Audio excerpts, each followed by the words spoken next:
committee o te o Tiwi Māori ki te kaunihira o te matawa Māori. Ai tēnei wā, ka huri ki a koe pere he tūwhere o tātou hui i te kupu o tātou atua, te kupu tuatahi. E te tiamana tēnā koe, e te whakamiringa ke aku rangatira mai ngā tai whenua, me kira mai te kaunihira aro he tamatawa Māori, a tēnei au mehira ki o kūtou katoa no reira hoki mai. Hoki mai rā ki rungi tēnei rangi a tāhua, e ho mai tia to tātanei kaihanga kei ngura i a tātai. No reira ka tika, ko huri mai rā ki a ia. Engari, tuatahi ko tā koe mihina ki ēnā kāre tai tina na mai, tai wairua mai, pēnā te karau a Uncle Hami, ai tēnei āhua māwiwi tō tātou nei karaua. No reira kei runga e te tū whakamaiti, kia whai nei tētahi manaakitanga kei rungi i a ia, kei rungi i a rāua, me tōna horanga tera auntie, tauhira ki ēnā ngā mate kei rungi a tātou. No reira, kaurite rā ki tōna kōmata ka parita tai ki tōna pūkinga. Ko te puawai, ka puawai hea, he kākara tai āwhi o kōhaina ki te ao. E te atua tohi tātua kaha tātua kai whakora. Nau nei hanga, nau nei i ho mai e nei ngā taonga e koe he rai a tātou. Anei anō mātou me kira i ao pununga, e koropuku nei ki a. Kia whai nei i ao nei manaakitanga kei rungi a tō tātou nei karaunga. Nā tai huki rā ki ēnā ngā tau mahatanga e noho poko hiwi nei rai kei rungi a tātou. Ara hia mai rai a tātou me kira te whiu i te koro atu o ngā koro e pāna ki te kaupape he nei rai a tātou. Kia whai mārama, kia whai whakamatāra. Me kira kia puta e rote i te hurahi, whakaora, he rungi a tātou. Nei rā mātou e tuku tēnei whakamongi ki a koe ke rungi te ingo tāu nei tamato tātou nei kai whakaora i karaiti. Āmene. Kātahi kārua me kira ngamate ke rungi a tātou. Ke runga ki tēnā pito kei tēnā rohe, kei tēnā takua puta noa ke runga ki tēnei te rohe whānui rā o te matawa Māori. Nō reira kōtou rā ngamate. Pēnā hoki i tau nei moko puna e te whananga e api. Tau moko mokora. Aha kua ka tai nei ki runga i te whitu o ngā wiki. Kei roti ki tēnei te ao mārama ai kawe e ka riro ai ato tātou nei kaihanga. Nō reira, ngā mate hoki haere atura. Takahia i tērā te ara whānui e tāni ki te wāhia hoki mai. Anei rā tātou me kira e mahu e tēnei e kai roimati te ao i te po. Nō reira, rātou ki a rātou. Hoki mai rā ki a tātou te pito ora. Ka huri mai au ki a koe rā e Anthony. Aha ko ka u ke mai rā ke rungu ki tēnei te kaurihira. Me ki rā anei rā tāu nei urunga tuatahi ke rungu ki tēnei e committee Māori. E committee e noho nei e manaki mai te kaurihira e tata oki rā i te tori te kautau. Nō re anei rā tori. Ka māua nei rangatira mai o ngā tōpito, ngā taiwhunua e whā, o ngā tika hangunu, anei rā rātau e mihi rā ki a koe, nō reira, hoki mai rā, e mihi tēnei. Nō reira, koina te mihi mai o tā tātou nei tiamana, kia mihi ki a koe, te runga i tō urunga tuatahi, ke runga ki tēnei āhuatanga. Nō reira, kā tika, kā mihi. Hoi anō, kāre tōro, ki mai te rākau ki a koe te tiamana, nau nei tēnei me kira i a mātua e noho pare rau nei, hei manaakitanga. Nō reira, tēnā koutou huri no tēnā tātai. Tēnā koe Peri, ka mihi ki a koe mō tō mihi me tō karaki whakatuwhera tātou hui tēnei wā. He mihi hoki ki a tātou whānui, he titiro mai whakarongo mai i roto i te poaka whakata i tēnei wā. Ka nui te mihi ki a koutou, me ngā tai whenua, me ngā kaimahi o tātou kaunihira, me ngā member o te kaunihira, Councillor Ormsby Lambert, me Councillor Barker, e te temana o te mātawa Māori. Ka mihi ki a koutou katoa. So welcome everybody to this, our final hui for this trimester. As we know, this committee sits at the pleasure of the council. and we sit for a term of 3 years. And we go through, we wait with bated breath to see how the elections go and who are the successful candidates. And those of you who are standing in the upcoming elections, we wish you all of the best. And once those elections are held, the council come together and then they make that determination as to the future of regards to the Māori Standing Committee. It would be fair to say that there is general support, not only from within the committee itself, but also from the current term of councillors, that this committee should carry on into the new term. But hey, let's see where things land. We will deal with what we can deal with, which is the hui in front of us today. So even though it is our last one, as Penny said in his mihi, we have been here for 30 years.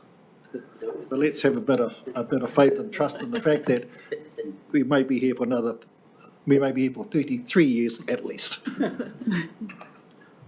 Kami kia koe, James. I know my heart, mate. So with that, just before we go into apologies, there is a slight change to the agenda. Item 11 is coming up underneath item 7. This is in regards to a staff member who needs to be somewhere else later on this morning, and we all know what that's like as we sit on various committees, and we know we've got to shift our diaries around to make things work. So other than that, the agenda will remain as is. So I'm up to item 2. So just before we do that, we'll do the housekeeping in regards to masks. If we step outside the room, please ensure that you have your masks on. I think as long as we're in the council chambers, it is optional whether you keep your mask on or off. But do please keep mindful of the spacing and keeping all of us safe. Wharepaku, well, after 3 years, if you don't know where they are, carry on holding it. Conflicts of interest and declarations. Were there any conflicts of, sorry. Apologies, yes. Apologies, please. So Uncle Harmy? Peter Eden. Peter Eden? Roger Marker. Roger Marker. Were there any further apologies? Can I have a move for the apologies? Thank you, Api. All those in favour, please say aye. Aye. Thank you, carried. What was the second? Seconder was Charlie Lambert. Was. I could see him thinking about it. Conflicts of interest, declarations. Anybody has a conflict other than Māori today? Given the fact this is the Māori committee? No? Ka pai, thank you, moving along. With confirmation of the minutes, 8th of June, 2022. The minutes have been circulated. Were there any matters? If not, can I have a move in a second, please? Thank you, Councillor Ormsby, and thank you, Polder. Any further comments? If not, all those in favour? Thank you, carried.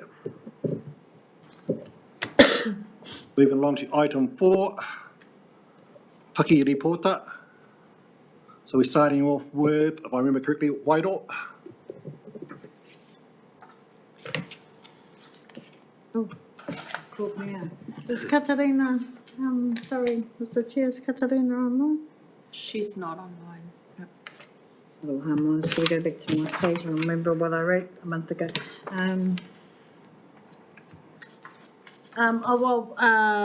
Just off the top of my head, we had the AFCO court case. We attended that because we wrote the thank you.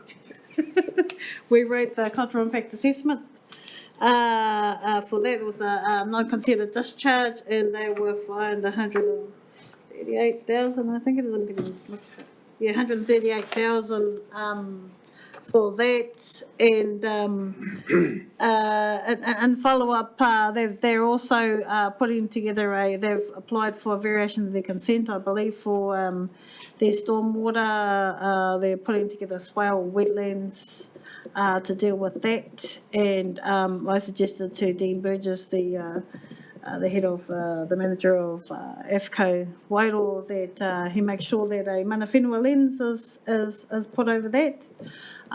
Recently received a letter from Dean Burgess, a draft about putting together a group following the recommendation of our CIA that involves manua whenua and members of the community that use the awa. And that's moving forward, looking at their consent in a couple of years' time. And, and understanding how things move now with Te Mana o Te Wai National Policy Statement for Freshwater, and also understanding that Mātangiro Reserves Board also has a say in their discharge because it falls within that area. What else did we do? We did some planting at, we did a couple of other cultural impact assessments. What was the sheet piling that the Regional Council did with Wairoa District Council, and that was PGF fund, I believe. So we did some planting on the bank there, which was part of the cultural impact assessment. They're going to put up a lime path, similar to the Sir James Carroll walkway, and we want to try and make it over to where we did the big planting for Take Timu. And so that's the beginning of it, and they're doing a depiction of Pātu Wata Wata, because we spoke in the cultural impact assessment about how that sheet piling was fortified, sort of like a fortified path. It's protecting the infrastructure of the council, so they're going to put a fence that depicts that with our involvement. So that was cool. And on the same day, we also went over to the Wairoa timber processing mill and did some planting there as well. And they're going to do a bit of wetlands.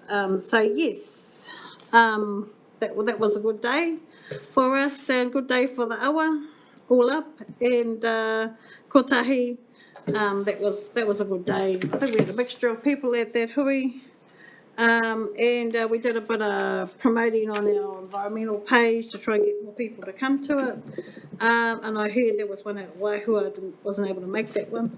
Tile committee, and that has now become a standing committee for Tātou Te Wairoa, and I understand the chair, as I wasn't at that hui, I think it was Leanne Barrable from Rako Paka, and we've got a hui tomorrow.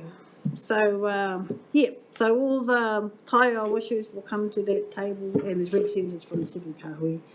And then that, I'll talk about the other things we did with the Regional Council and the other agenda item. Kia ora. Kia ora. So just congratulations on for Tātou and developing a taiao committee. It's something we've all been calling for, so it's great that that's stepping through. I'll take a question over here.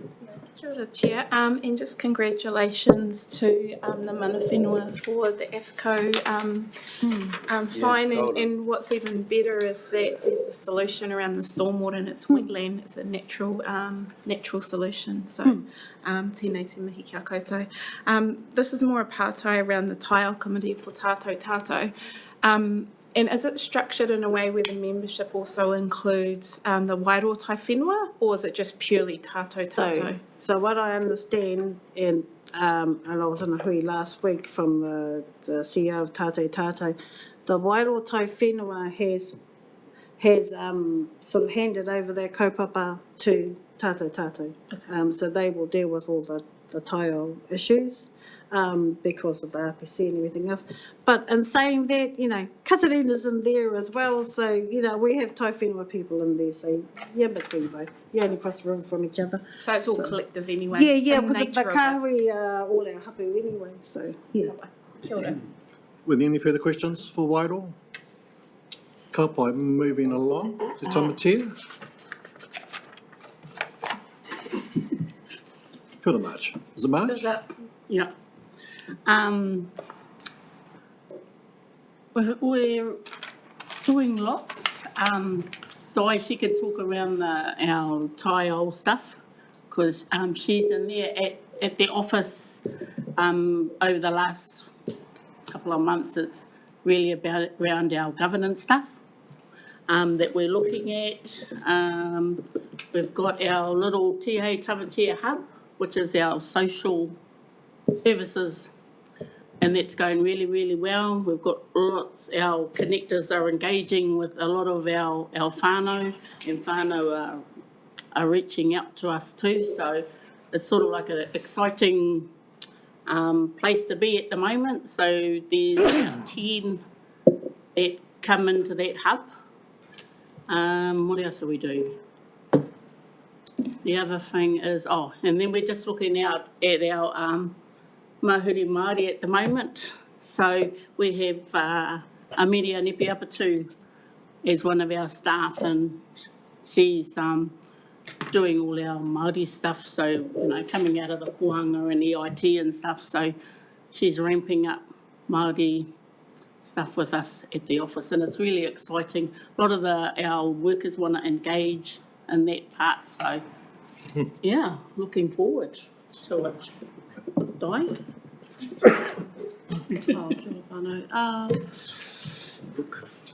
I guess we're in our infancy with Te Manatai or Tamatea, and we have managed to, I guess, co-opt within the tai whenua and shoulder tapped members that have got a degree of expertise in environmental, I guess, in the environmental space.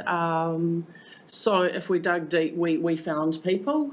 We just needed to shoulder tap them really and get them to work together as a collective. So that has worked, and obviously we are growing relationships with Māore's team, and eventually grow better relationships with HTST, so that we can come together, I guess, in a collective manner, so that we can probably look after one another better.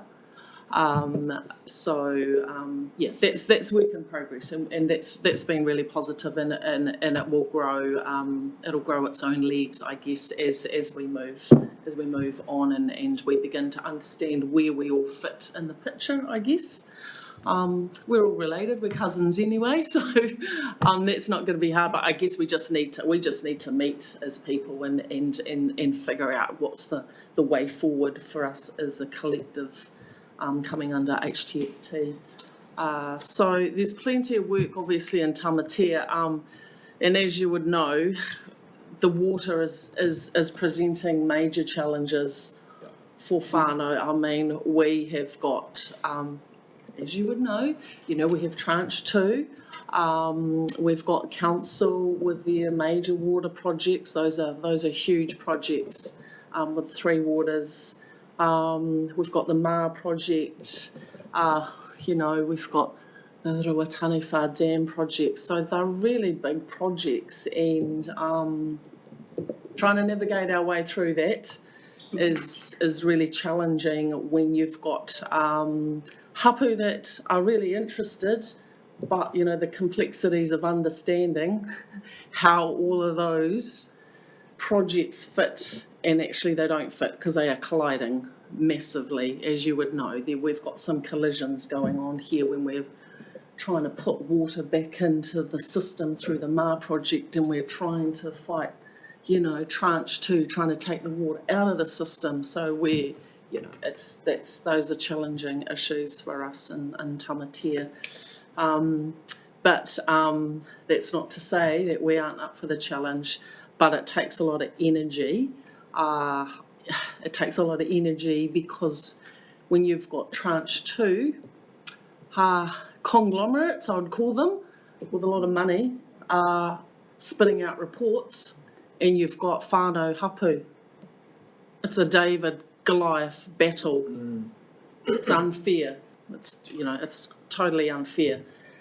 So those are big challenges when you're calling on volunteers to undertake that work. And so we have to grow our relationships with Nikki, with Ngāti Kahanunu, with Niall, because we all need one another's support here in Tamatea. So it's challenging, to say the least. But yeah, we have to manage the best we can with those water issues we've got in Tamatea. Everyone fighting for water. So yeah, it's a big piece of work. Really big piece of work. Any questions? Just could I, tēnā tātou te community Māori. You mentioned Niall. He was up at the Taupo meeting and he was big excited. So I suspect something will come out of that. Just on that, I'll say this. The meeting at Taupo wasn't about what the government can do, what anyone else can do. They brought it back to just being Māori, and they based their whole philosophy on the tuna. The tuna survives and stay dot, the long fin, short fin, and if we can achieve that from the source to the sea, from the sea back to the source, we'll have achieved what we're trying to achieve under Te Mana o Te Wai. And by the end of that hui, they all agreed, the whole hui, that was the concept. The information presented there by Wai Māori was massive, and it right to government levels. One of the biggest things I got out of that was from the government speakers is not much support at government level. They're hard out trying to achieve anything because of legislation, the decision makers, and they find themselves having no teeth. So it was a committee member here that suggested that we all get behind one another because we were all there and put a word in of support going forward for those people that are working hard. And sadly, a bit of age, I can't remember any of the names, but there was one name and she works at making policy in government. Her name was Tina. And she was on the lips of everyone. And so I come away from there very, very excited. And we just completed at Porangahau our kotahi meeting.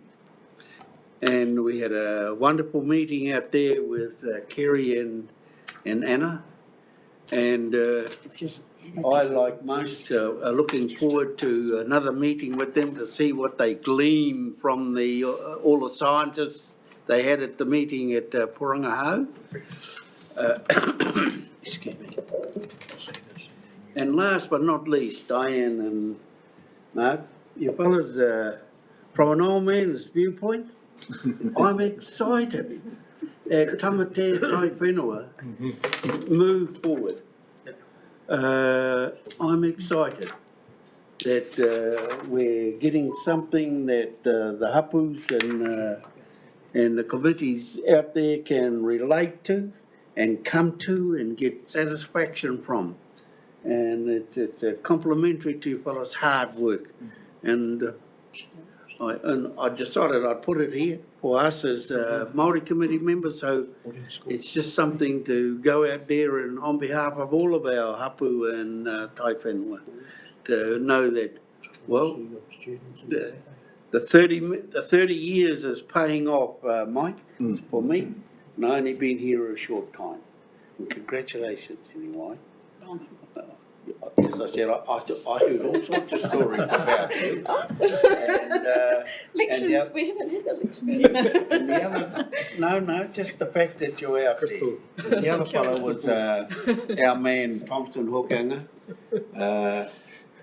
One of the suggestions out there was there's a powerhouse down in government, Māori. They hook onto the Māori wards as their representatives rather than Māori wards being co-opted onto wherever else. So, and I might say that the meeting thought that was a bloody good idea to have a bit of power plugged into our wards or all the wards that are coming up, port councils, etc. Kia ora, Paula. Thank you for that. So, from a middle-aged Tāne, I must support our Kaiwi here in his words in regards to congratulations to Tamatea for all the work, especially over the last 18 months to 2 years. You have come a long way over that period. And really good to see that you've also established your Manaaki Taiao Mana Motu Haki hub for yourselves, and working alongside Heretaunga Tamatea Post-Settlement Entity, and of course Heretaunga Tai Whenua as well. So it's good to see we're starting to knit ourselves together. And it has taken some time, but we are getting there. Any further questions in regards to that? I do. So my question is about the Ruataniwha Dam consent and the recent deferral. So are you getting the kōrero, because I'm getting kōrero from mana whenua, and Ngā Te Pauwhare Kura, that they don't support the Ruataniwha Dam, therefore the deferral they were against, and their concern about the dam being a opportunity to increase intensified dairy farming, which increases emissions, which causes a whole lot of problems. So just wanting to hear what your kōrero was, and so that the council and the people who are listening, who has an LORE, an Aotearoa, who has the ultimate say of the makaroro, would be mana whenua? I think I don't like to speak on behalf of Matua Roger, but essentially it was agreeing to the application for the extension, so that, and he saw it in his mind that was giving both parties time to talk more about it, about the project. It wasn't saying we agree with the dam, it was saying we agree to the application for the extension of the consent, so that they could have more time to talk, the two parties. So keeping the consent alive, did you support the deferral of the science charters? I can't speak on behalf of Matua. You're representing them? So Do I support the deferral of the charges? No. Good point. Thank you. Any further questions? If not, we'll move along to Heretaunga. This is on. Well, thank you, Mr. Chairman, and also just to acknowledge the work that's been done by both Tai Whenua, and just to note too the difference between, I guess, where you're in a community that's quite rural and perched on, I guess, a decentralisation of activities that's really pleasing, as you've just seen all of the centralisation and delivery of services. There's huge political, landscape changes that are confronting us all. And I just want to acknowledge, just in the short time that we've been able to meet Kanohi Kitea, it's been quite exciting knowing some of the people that are around the table, who you've employed to provide that insight guidance, where there's a huge lack of capability and capacity. I do note, man, it's stunning to know that people like yourself, Di, have got that capability. You're working through that. And of course, the mainstays that have been in the office too as well, waiting for the flick on the wall in terms of services, has been part of this whole political landscape. So well done. And I first of all, in my report, I want to withdraw the item that's shown up on number 2, which is still part of the Environment Corp hearings, got ahead of it all. So just saying that I want to just withdraw those comments, and of course on the basis that we're still going through that process. Okay, but I do want to just labour on a little bit in terms of where we've also got to in terms of the global gravel consent. I think this process, given, as I've spoken about both capability and capacity, as we all start off in this journey, there's very few of us that are on the ground. And this is certainly this process that may have been going for about 2 or 3 years. It is about, in understanding, it's been central to, of course, flood protection, and of course, notwithstanding the rights, interests and values that mana whenua, tangata whenua contribute. and it was all sparked on some activities of contract work that were out of sight, out of mind, that came to our attention. And of course, you know, when I think back, our stance was basically in place of what was not originally commenced off that, was to do with a cultural impact assessment. And of course, all of these sorts of values start to roll out. But pleasing to say that one of the outcomes to this is with regards to specifically the operational management around gravel extraction, and of course the engagement, or at this stage, one of the conditions that I think it's safe to say that there's agreement around the AWA monitors that are going to be given effect over 3 catchments. And of course, I think that's going to hugely benefit our mana whenua, and probably putting the pitch on both the support that's come from respective regional council around those that have got their making good decisions environmental certification. You know, we need to think about the ideal fit in terms of those people that are coming through those processes, supported by regional council, ourselves, and other councils, that they are potentially ideal candidates, because while we're trying to grow capability, it takes a wee while to understand the nuts and bolts around these sorts of compliances, regulations, policies, limit standards. And when you do go through the making good decisions, I think it really straps on a good heavy metal jacket of understanding. And so look forward to when this all starts to take shape, which needs to be in by 1 January 2023. So we'll be talking to each other as tamatea, here taonga, also get to be a part of the whole tuki catchment. And even thinking also about whether we can meld or connect up those same people to preside over, of course, the Ngāruroro. And for our whānau over the Tūtaikuri here, great that you can kind of decide who those people for our mana whenua also needs to reflect. Kia ora, that's my report. Happy to take questions. Questions, Omare? Thank you, anyone? Just another acknowledgement. It's very exciting to hear all the different tile committees that are being established. But for you, Mare, with point 1.7, it talks about the establishment of 2 tangata whenua groups for the Tuki and Ngāruroro catchments.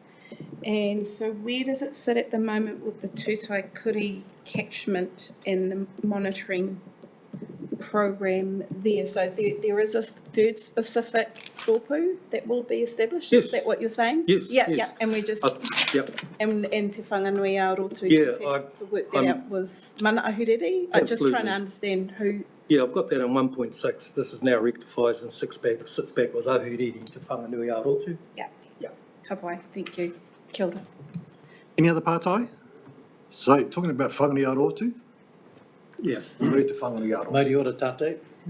Apologies to Anna Lee and Pierre for not sending in a report on time. However, we do have a verbal one. Rosie and I have a verbal one. And I apologise for Peter Eden not being here today. Just to bring you up to speed, we have our tai whenua team being led by Peter Eden. We're close to finalising mana whenua hapu cultural assessment requirements on the future housing development around the Puketitiri Hills, better known as Puketitiri. The cultural significance of the site, particularly to Ngāti Henepare, Ngāti Mahu, Ngāti Tāwhao and Ngāti Pāro, represented by Te Tai Whenua Te Whanganui a Rotu, straying through the valleys of Wai, waterways, whenua, the land's tuku iho, historical significance, sustainability, te taiao, biodiversity, movement and visual amenity. These values underpin the value for Mission Hills that offers a neighbourhood model for ahuriri, where residents can live surrounded by an abundance of amenity, rolling hills, galleys, reserves, walking trails, and historical sites that weave through the neighbourhood to offer a unique sense of place. Up to 1,000 homes being built on these hills is a possibility for the future. Their slogan is providing a healthy and thriving community within a healthy and thriving landscape, a new residential paradigm for ahuriri. The second issue is our Tai Whenua reps were invited to a hui, and we found out what kahui ohanga, who they were. And of course, they are made up of the PSGEs of Ngāti Kāinga, or of Hiratanga and Ahuriri, ki te Wairu. Okay, so this is all to do with the Hawke's Bay Regional Planning Committee and resource management reforms. And of course, we were addressed by the ministry team for the environment. Following that hui, the recommendations that were being proposed at this hui by members of Ka Hui Ohanga is to become, our understanding, maybe we got it wrong, but please correct me if I am wrong, is to become a sole iwi, for them to become the sole iwi representatives for mana whenua, leaving Tai Whenua reps out of future planning. Peter, Eden and I strongly oppose this recommendation, owing to the reality that our Tai Whenua iwi representatives are mandated under the auspices of Ngāti Kāinga Iwi Incorporated, NECI. This viewpoint is strongly supported by our new NECI chairperson, Aidan Barber.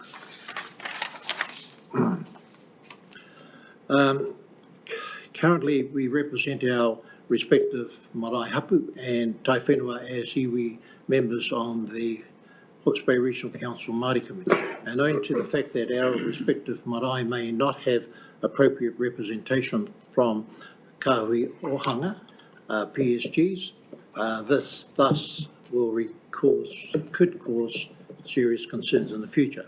We're nearing the end of the first year of the Kotahi Plan Hawke's Bay Regional Council. The Tai Whenua Te Whanganui Arotu are fully aware of and to date have endorsed the Kotahi Plan. While other iwi entities may see a new way forward, unfortunately our Tai Whenua are not in a position to identify whether this recommendation may add value to our current position as we work positively through the Kotahi Plan Hawke's Bay Regional Council. Our respective marae need to maintain a voice for our respective whānau and hapu whose tipuna ancestors may not be identified and or facilitated by treaty settlement processes. Item of note for action, urgent iwi discussion facilitated by Ngāti Kāinga Board and respective Tai Whenua to mitigate any new RMA reforms in regards to suitable iwi representation. And secondly, to Tai Whenua Te Whanganui Arotu will maintain their position on the Hawke's Bay Regional Planning Committee to fully support their respective marae hapu in regards to the new RMA reforms and current Kotahi Plan Hawke's Bay Regional Council. Rosie, you may want to add something? Kia ora everybody. Yeah, just to touch upon our jobs for nature, how they've been looking after our te rere a whaki, the piece of land that we had purchased, our jobs for nature, and working with PanPac and also working with DOC and Hawke's Bay Regional Council. And just recently, they come out to do all the planting, native planting along our awa there out by Petane, te huka o Waihinganga. So they've been pretty full on, our job for nature guys, you know, looking after the tile, which I think it's a good thing because everybody, we all got that same thing about our tile. And we've also taken on our new program with more of our Waihine order program that's just started. We started that a couple of years ago. We've just brought more in, and to help them to go out and connect with our whānaus and to look after our well-being of our whānau. So we've just got them back, and we've just got on, taken on some of the schoolwork for the truancy through our tai whenua. So we're working in that space, which the amount of our tamariki that aren't attending school has been unbelievable. But because we've got this new program in there now, it's been good seeing that those numbers of truancies throughout the schools have actually dropped, and we're working hard on that program. And it's not just about the tamariki, why they aren't going to school and the systems if they suit them, but it's also working with their whānau to see that that's a wraparound. So we've been able to help get a wraparound group to help out with our tamariki to get them back into kura. So kia ora. Kia ora, kōrua. Any kōrero, any questions, pātai for Whanganui Arotu? Kia ora, thank you, Chair. Tēnā korua, thank you for your report. I have sort of two pātai. The first is whether Te Whanganui Arotu have thought of or started talking about like a taiao committee or hub like the other tai whenua and PSGEs are starting to establish. Is that kōrero I starting? think that's the next tai step whenua? moving forward. Yeah? Mm-hmm. Ka pai. Awesome. And the second is just based on Matua's kōrero about the gravel consent and having some sort of monitoring program. Is that also on the agenda for the tai whenua? Having that That monitoring hasn't actually group? been brought to our notice, and I've only Okay. just seen it in the minutes. Okay. So that, we'll be keen to be involved in that too. Thank you. Right. Kia ora. Thank you. Mātua Māori? Oh, if I could just add to what that last question was, I understand Niall's been in touch with Tanya. So that may be still just coming through. And Yeah, this has only just happened yeah. in the last 2 weeks. Ka pai. So I also agree, I think, with the relationship of Te Ohanga Kahui, because they were formed out of a regional economic development strategy, so there's quite a specific focus. And of course, there is talk in terms of, it's inferred that they will be the go-to people when it does come to providing steer guidance, as we know with the respective reforms and of course the RMA going and of course committees such as the RPC. So I just want to put this out that we'd be strongly very concerned in terms of that was the case. So support Te Whanganui Arotu in that regard. And for obvious reasons, that group was put together to provide steer guidance around that strategy. And so there are those of us that are more related to the environment, have been politically aware in terms of active participation, proactive participation around all things to do with taiao and our Māori worldview in terms of pūtaiao. So just making that statement just to support Te Whanganui Arotu. Kia ora. Right, thank you, Māori. Any further comments? If not, I will move on a second, please. Thank you, Councillor Ormsby and Councillor Barker. Any further questions? All those in favour, please say aye. Aye. Thank you. Carried. So, moving along to reports from our Chair and CEO, Executive. CEO, do you want to go first? Yeah, well, how would I pass the ball? Firstly, thank you all, and could I just acknowledge this is my last meeting with the Māori Committee. I've been on the Māori Committee, I think, all the time that I've been on council, and I have thoroughly enjoyed the quality and the style of the committee. It's less formal than others, a bit more free-flowing, and don't let that disguise how important and effective it's been. A couple of changes I've noticed. In the early days, the reports were just handed out and there was no sort of decision, but we had a discussion and thought, well, people do want to hear the opinion of the Māori Committee, so let's make some recommendations and have some opinions, and it's changed our dynamic quite considerably, and it's become much more inquisitive, and that's a good thing too. So I like the fact that it's inquisitive and it's voicing its opinions and folding its value into the work of the council. I note, as the chair has, that the committee's been going for over 30 years, and I think it should be sort of like the first stage of its development. I think there's always going to be a place for the Māori Committee, as it is today within the Regional Council. It does some really interesting things and is of great value. And I know it's a bit hard to get your head around, but every new council has to set up its own committees. No council lasts beyond that. And so, although it's going to be defunct, I'm really sure they're going to be resurrected immediately, dusted off and refurbished, as it should be. Talking of elections, you're going to find the councillors are a bit distracted. Elections always distract people. Make no mistake about that. They worry about their future, the this and that and the other. And you'll notice that there's a new me here. I'm not suffering from any of these distractions. It's been a long time. And I feel like I'm a free person. So it's great. Enjoy it. All the candidates put their names forward. I just want to say my hat's off to you. I understand exactly what you're doing. It does take courage to put your name forward, to run for public office, because the outcome isn't always what the person wants.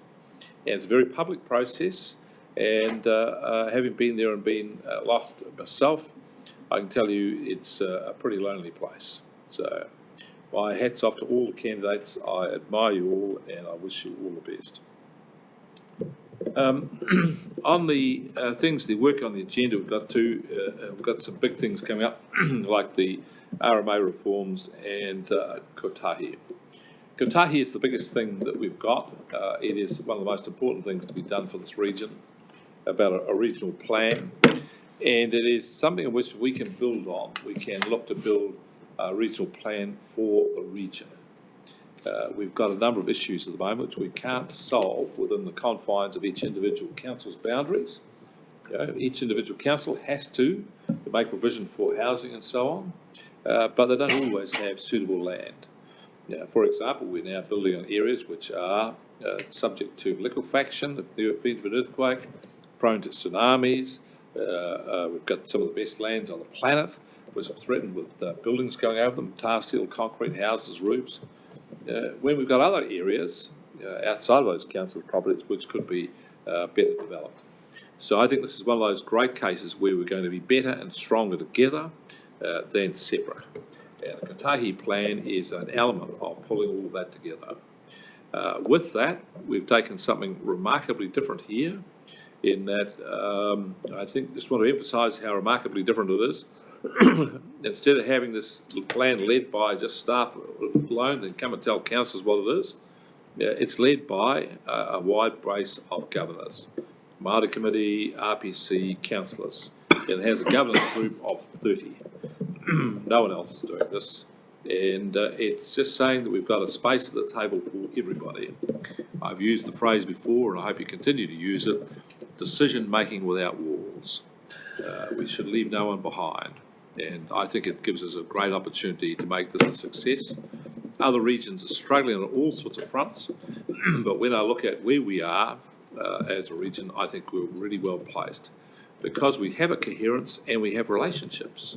We have things which work really well here. It saddens me on occasion to find that sometimes we don't appreciate what we've got.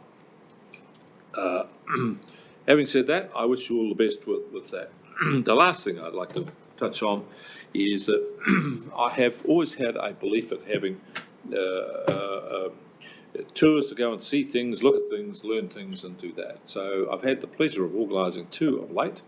One was, the first was to the Waikato and Tauranga, and a number of the Māori Committee members went with us. We went and saw Waikato Tainui, who I think are exemplary in what they're doing in terms of the development and the relationship with the local council.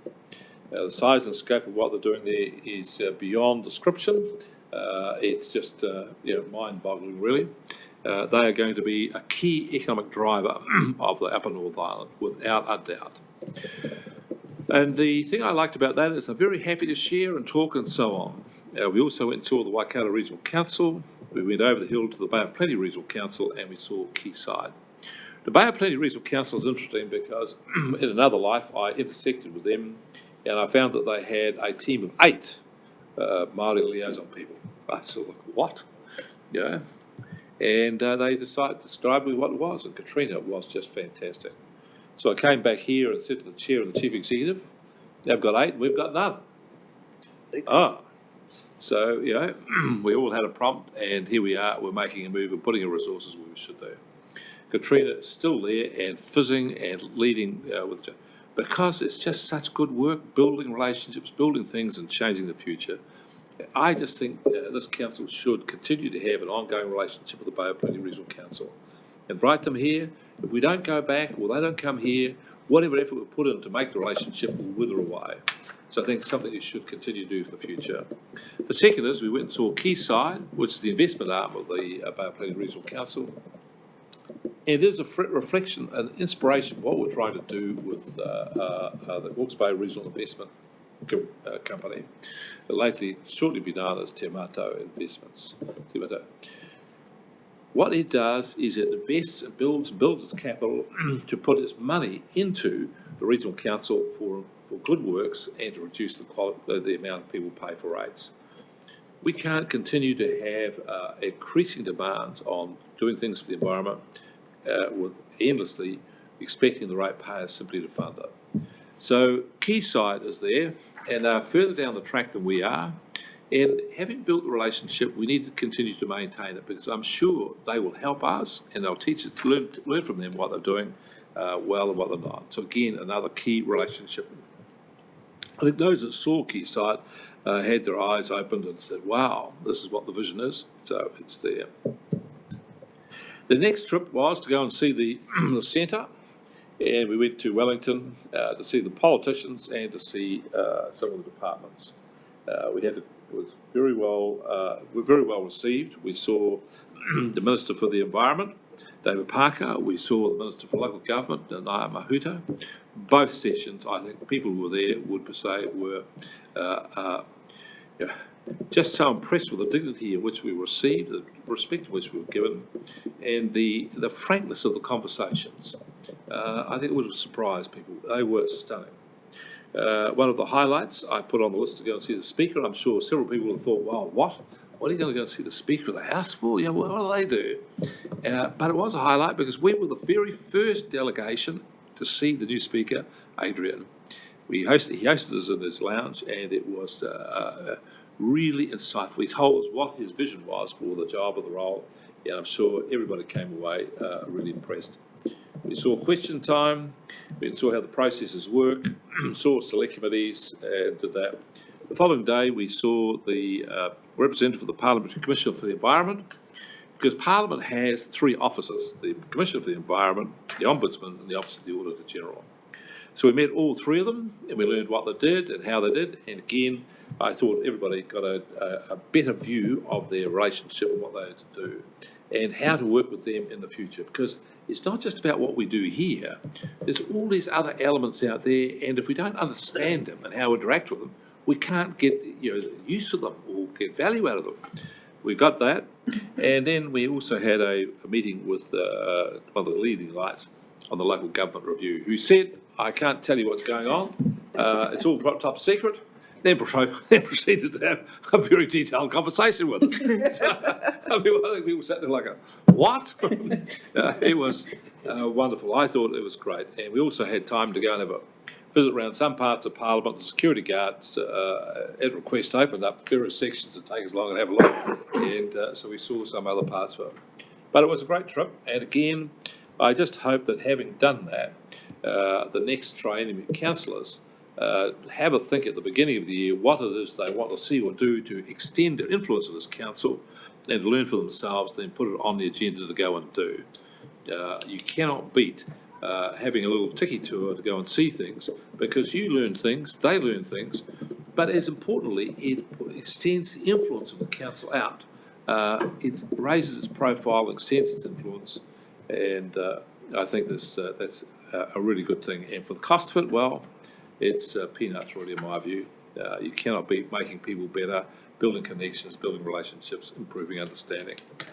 So that's the Chair's report. Michelle, have you got just... Kia ora, and thank you. I attended both trips, Waikato Bay of Plenty and the Parliament question. And thank you for the Regional Council for supporting that.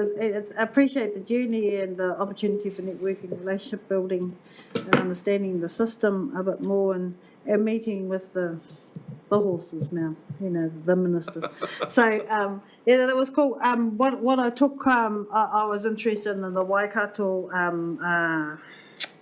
how Tūwhare Toa are doing their water monitoring. That was interesting.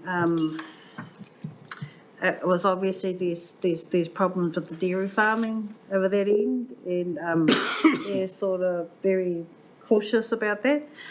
Bay of Plenty, what I loved was the Māori unit, and what I've got to add, and I'm sure Rick left this for me, they have internships for Māori university students, and those internships, those students, they go out and help their hapu with environmental plans. And the other thing was, so the succession planning is, awesome. And then they also had scholarships. So they were building, they know that there's a lot of more pressure on Māori to participate in the tile space. And so it's about that capability and capacity building. That's what I got from Tauranga. Waikato Tainui, wow, wow. And then in Parliament, I've got to say, and Rick didn't say, but we asked to have a bit of a detour. All our Māori representatives, we asked if we could go to the corridors where our tipuna are on the wall there. And I especially wanted to go there for my hononga, because Tarea Tumoananui was the first Māori MP to speak in Parliament. And it was really hard to see they were on there and then they can't be in those corridors, because we had to get special permission. Lucky Rick's got the hookups. And I got to see one of my tipuna, one of our tipuna paora, tweeting McDonald. So so that's very special, and thank you, Rick, for making that happen. And I think we had the best tour guide ever. It's we got to see a lot of places people don't normally do. So, kia ora, I really enjoyed it. I'd just I like took a lot away from it. to echo the words of my co-chair there. Rick, thank you very much for making that available to myself and to Michelle, and also to Api and to Regional Council. We really appreciated that. And you're quite right. It is about going out and learning from that experience, from forming those relationships, learning what others do, see what they do, and just having those conversations of what works well for them and what doesn't. And you also get to see that sometimes our issues, when you view it from someone else's eyes, are not quite as big as we think they are, when you see their issues that they are facing. So it's a good experience. I think it's how do we, and I suppose I'm now talking to the committee, is how do we actually capitalise on that in regards to, is there opportunities as a committee for us to go out and visit other areas to get a perspective of some of the bigger issues and how others view those issues. And it might help us understand from someone else's point of view, or someone else through someone else's eyes, just the nature of some of those issues that we are dealing with. So I think, it could be useful going forward. Certainly agree with Michelle's comments. Fantastic tour guide. Your ability to have those doors open at short notice, it really added to that experience. So you gave us an insight to into the think tikanga and the kaua of that building, right down to we're talking about the colours of the carpets and what they all mean, and the various styles of architecture that took place within Parliament. So there was the Roman period, of course, English. I think we also have some French in here as well. So it's a whole lot of tikanga and kaua in there that if it wasn't for Rick, we would not have known. So absolutely appreciate that. Thank you very much for that. Were there any questions in regards to Rick? Just one thing before you go up. I just want to say to you, I was really, really proud of the delegation we took. I mean, David Parker sat there, was obviously wondering about how we build relationships in the future, particularly on governance, co-governance. And he sat there and he could look around the table, and here was Michelle, Mike, Heniwai, Apiata, Charles, and, we were living it. We didn't have to say anything, we were living it. And same when we went to see Nanaya, she looked up and down the table, and we were living it. We are in a pretty lucky space here, and I just want to say, just so proud of the team. It was just fantastic. Kia ora. Kia ora, Chair. And, just to tautoko all the comments, I think one other theme that spread across was just the sharing and collaborative nature moving forward. And it really is for us to lose if we don't keep those connections. Absolutely. So totally support that we keep these relationships going into the next term.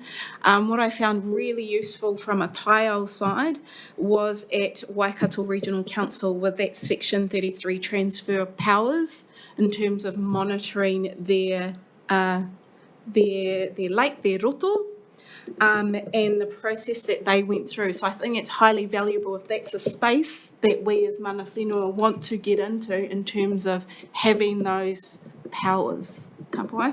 And then the second was Bay of Plenty Regional Council. I was highly impressed with the number of Māori staff they had, and there were 8 policy, so it was policy, not so much relationship, personnel that they had in the organisation, and then they just employed one mātauranga Māori staff member who works across the teams. So that was brilliant to see. They talked about their achievement in the MFE funding, the Te Mano Te Wai funding for the organisation that helped build capacity with their Taiao hub, and we heard about the scholarships, the grants, internships that they've built around that. But what they've also done is put a study together around the cultural flow around the Taniwha Springs. So I'm not sure if that came up at the Freshwater Hui a couple of weeks ago, but they were able to calculate cultural flow into numbers. And what does that mean? So in terms of Te Mano Te Wai and how do we put numbers and limits on cultural flows or environmental flows, they've come up with a model to do that. Interesting. To know what that looks like for them. So again, it's looking at those examples that seem to be successful and how can we utilise or implement those that make sense to us here. So yeah, it's going to be highly valuable in Te Wharetoa, in Waikato and in the Bay of Plenty to keep those connections alive, if only to get the Te Mano Te Wai results we're looking for. Kia ora. Right. Any further partai for questions for our chair? If not, we're going to move to our executive officer. James, to you, please. Morena tātou. Just want to pick up on that last comment around what we've seen our colleagues in the Bay of Plenty deliver in recent times. Right now, upstairs, Ian Maxwell and Katrina Brunton are meeting with Sarah Clark and Eugene Berryman from MFE in relation to how we can scale up our work, including in the Mātauranga space and in the co-management space. There is funding that ministers have signed off that hasn't yet been announced under the Te Mano Te Wai funding, which is coming to our region, and that will go directly to iwi and hapu to build capability and capacity.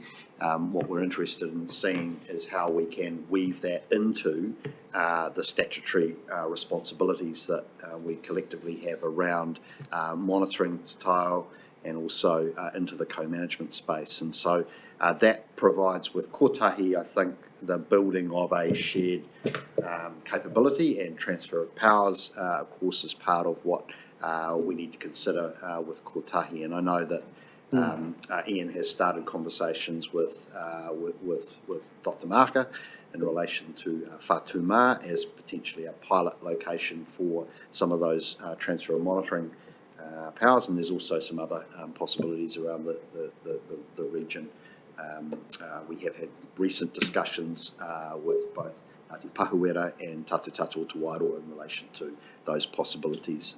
Early conversations, but I think what we're seeing is a direction of travel that in the next triennium we can really build on. And I wanted to really make that a little bit of a theme of my comments to you today, which is really the next 3 years, as that's where we're now focusing, certainly as the executive leadership team of this organisation, is what comes next.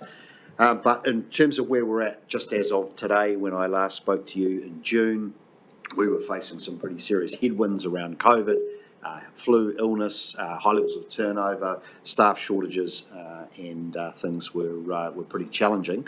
I'm pleased to report today, and you will see it in your later agenda item on the reports from committees, a huge amount of momentum now back in underway across the organisation's operational functions. So we have everybody back at work, back on the ground, back into their mahi well and truly, and a lot of the catch-up is now occurring with our projects. You'll note in your papers that Council considered recently a carry-forward request of $4 million of operational funding and $9 million of capital funding, which we haven't been able to spend in the last 12 months that was planned. That was because of the staff shortages and all those sorts of things. So that has been approved for carry forward, and we've phased into the next 2 to 3 years more of our mahi to be more realistic about what we can achieve with the people we have. Pleased to say that we've had a great success in recruitment in recent times, so we've filled nearly all of our vacancies across the organisation, except in one critical area, and that's in science. Really difficult getting scientists in a number of specialist areas at the moment. National shortage, really difficult. But that's so important for kotahi and for the decision making that our All Governors group will make on kotahi, having the evidence and the advice and the information to enable you to do your work. So that's a focus at the moment for getting that back on track. We've had these big consultations underway in recent times on coastal hazards, Regional Council's role in that, possum control, Regional Council taking back control of possum management in the region, and our regional public transport plan, which is aimed at increasing the frequency and improving the coverage of our public transport offering, including down into Tamatea, and providing a minivan service in Wairoa as well. So consultations underway on that. Tank, we expect a decision, so in the next 24 to 48 hours. The commissioners are busy finalising today the very last detail of their decisions. So we welcome that, and that will give us all plenty of reading and food for thought to consider about that. And what I understand to be the case is that the way that the decision is landing is that it creates a really strong platform for us to roll a lot of the policy and content of the plan into kotahi. And so it does mean that we're not going to have to reinvent every wheel with kotahi. We have a really solid base to build from, but ultimately, the final decision making on kotahi will rest with our collective All Governors in terms of that content. If I go from the organisational context up to the regional context, there is a reset happening around Matariki. So the 5 councils, the leaders from which is our mayors and our chair and our chief executives group, have acknowledged that over the last 2 years with COVID, Matariki got very focused on regional welfare response and our economic recovery. It's now time to get Matariki back on track. So after the local government elections, the intention will be to power up all of our regional collaboration behind Matariki. Now, the power of that is that the governance construct is a partnership with Te Kahui Ohanga o Takitimu and our local government leaders, and to bring in central government representation and representation from industry as well. Sitting underneath that will be our new Regional Economic Development Agency, and it's great we've landed with agreement around the governance for that, which has been agreed with TKO, and there is now a process underway to find a board of directors put that in place, and then by early next year, hopefully the reader will be up and running, and we'll have an explicit focus on the Māori economy and supporting our PSGs in particular to fulfil their aspirations around economic development off the back of our collective settlements within Te Matua Māori. So that's all coming together nicely, and I think it's good that we're going to be starting the new triennium with some of this architecture in place, including our all-governors approach for kotahi, our regional collaboration across local government and with Te Kahui Ohanga. And to Rick's point, positions our region really well to take the opportunities that arise from resource management reform, so the opportunity to have a regional spatial strategy that is genuinely co-created, co-governed, that drives central government investment across housing, health, education, our major infrastructure, transport, networks, energy, etc. Weave that into our natural resource constraint context, of which our freshwater is paramount, with Te Mana o Te Wai underpinning all of that. So those forces, if you like, are gathering and present us with this opportunity in the next triennium, the next 3 years, to really shape our destiny as a region. There's some uncertainty about the government's progression of the resource management reform package. They have indicated their intention still to introduce legislation to the House in October. It poses some issues, but actually I would say more opportunities for our Regional Planning Committee and for the way that we're operating as a region to do things in the way that works for Te Matua Māori and actually blazes a trail for the nation. And so I think what we're seeing from Wellington is a huge amount of interest in the way we're working, and an opportunity for us to, rather than have a template dumped on us from Wellington, to actually shape up what is going to be our future governance, our future co-management, and our future leadership proposition as a region across all the dimensions of Te Taiao, but also all those other dimensions of wellbeing for our people. So it's exciting, and obviously we now need to let our elected members across the region go through their process over the next couple of months. But certainly the executive team here has started preparations for our incoming governors, and part of today's conversation with this committee, obviously in relation to the future of our Māori committee, some of the broader kōrero around RPC and our future governance arrangements. It all comes together with this reset and the start of what I think will be a really exciting 3 years for our region.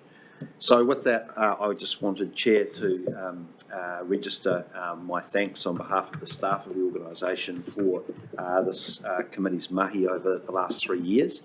The staff have really enjoyed the advice they've received from you, the interactions we've had, the opportunity that we've had to power up your agenda.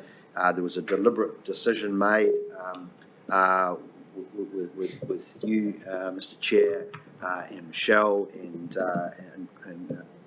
with support from Piri to refocus the agenda on more action-oriented, so not just reports, actually getting your advice and input into the running of the business, and to bring you obviously into the work of the RPC as well. So I hope you see that we've made some steps forward in terms of the power of this committee, and I think as we go into the next 3 years, we're going to see more and more value from this committee driving our organisation. So thanks for the mahi over the last 3 years, and thank you for what I hope will be a big contribution from you all in the next 3 years. So with that, kia ora koutou. Kia ora, James. Any questions for James? Kia ora, James. Thanks for that report, and it's pleasing to hear that some of the thinking around the statutory transfer, I guess it's Section 33 over to groups, that can demonstrate that they've got good frameworks and processes that will alleviate and bring that relationship, I think, together. It's been a huge missing element, I guess, in terms of, Te Ao Māori, Matauranga Māori, and of course science. And I've always said that, it complements each other, but we've just not been able to get a bridge across.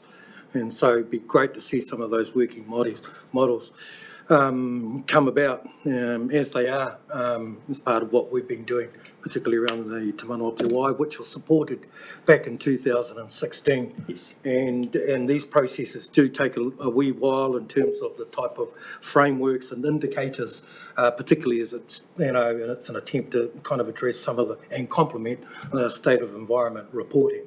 I just want to pick up in terms of, is there any, makeup when we start to talk about future regional governance board?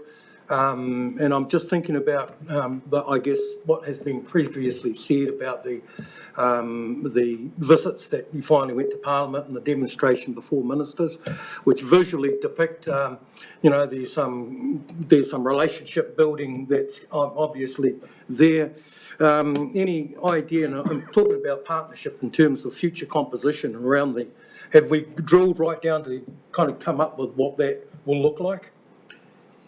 So one of the things I think we're very mindful of as regional council, but also as a local government within the region, is that it's not our place to determine the composition of Māori representation within the region. There's some opportunities being created, I think, through the evolution of local government, and that will accelerate with the Future for Local Government and the RMA reforms, and to some extent Three Waters. What I think, and I'm sort of throwing the challenge back a little bit, it is really for our mana whenua across the rohi to work out what's going to be the best set of arrangements. What we've tried to do with our all governors approach here at the Regional Council is to be as flexible and as open-doored and as open-minded to what that looks like. Obviously we're going to have to support participation and capability and capacity building, and that's where funding comes in. So that's very much a focus of our conversations with the Crown about how we can support and enable, but those decisions around representation, composition, and then what does the structures look like, I think that's a blank sheet of paper largely for the region right now. And we just welcome your advice, including advice from this committee on how that best serves the interests of mana whenua. Can I just add on to what Māori just talked about there? So I take it that these conversations and these relationships, they'll have to be multi-layered. So we've just heard about, I think economic conversation that doesn't necessarily translate immediately into the tai-ao conversation. They're actually different relationships, or different conversations. Yep. Certainly with the same groups for the most part, but as we all know, there are different people having different conversations within those groups. It's not one person having the conversation for everything, I would hope, around all of those conversations. But as post-employment entity groups and as hapu, we have been wise in regards to who and how those conversations take place. Because at the end of the day, we need to get the outcomes. Yep. And it's about having the conversations that's going to give us the outcomes. Would that be a fair summary, James?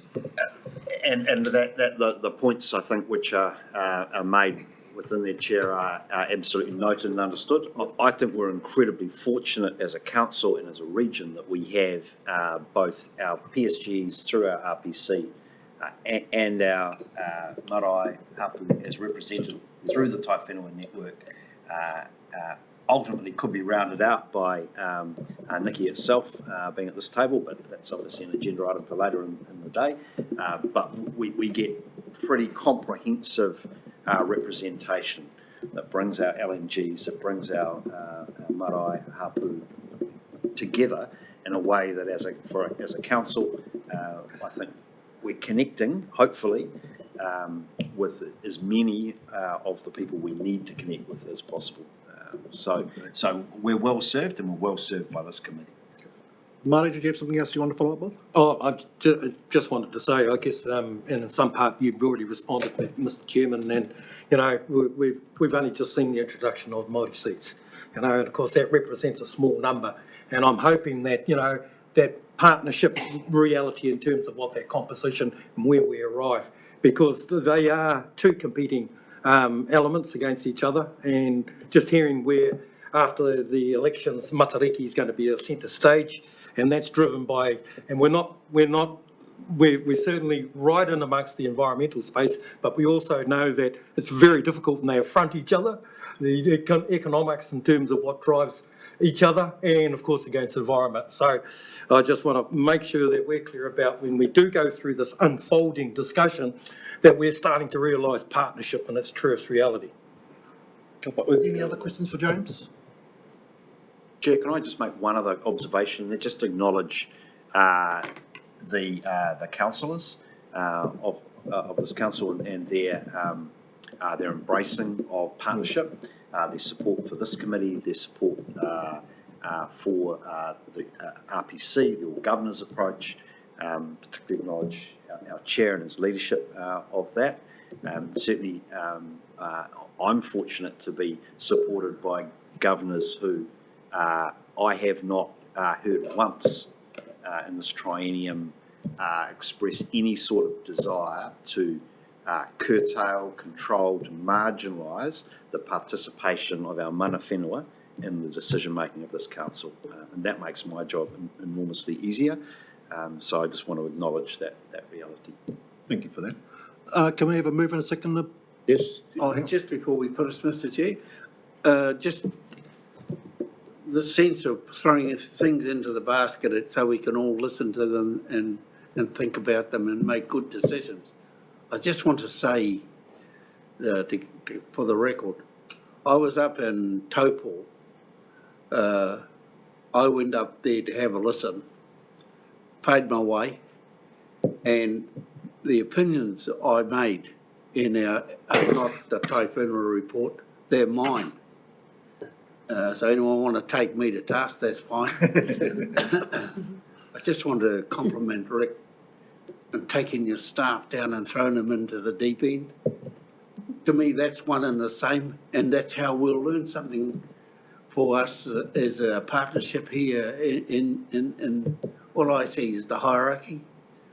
And lastly, James, one of the things that was up there that was lacking, and obvious so in most of the discussions by the presenters, was mātauranga. And I just want to compliment you. So I'm very new to these meetings, and you're the man that's actually explained everything so that guys like myself can actually catch up. We don't come to all the meetings like everyone else, but I've been able to follow the council along, and the input of Māori Committee and the input of all of the representation here marvellously as a result of your presentation. And I've been looking for a place to say this to you for a long time, so today I've said it. And if it encourages Rick and whomever coming on, the new councillors, to bring us back, bring it on. Yes. So move Polder, second it up, Pete. All those in favour, please say aye. Aye. Thank you, carried. So we have coming up to item follow-ups, item 6. This is you, James. Chair, we'll take these all as read. The status column has been updated against each of those. So what we're reading here is the update. Yes. Thank you. Any part I there? Thank you. We'll take those as received. Move, Mike and Michelle. The two M's. All those in favour, please say aye. Aye. Thank you. Carried. Call for minor items. Were there any minor items? If not, we'll move along. Thank you. Moving along. So we're going down to item 11. Pip. Thank you. Thank you for your patience with us.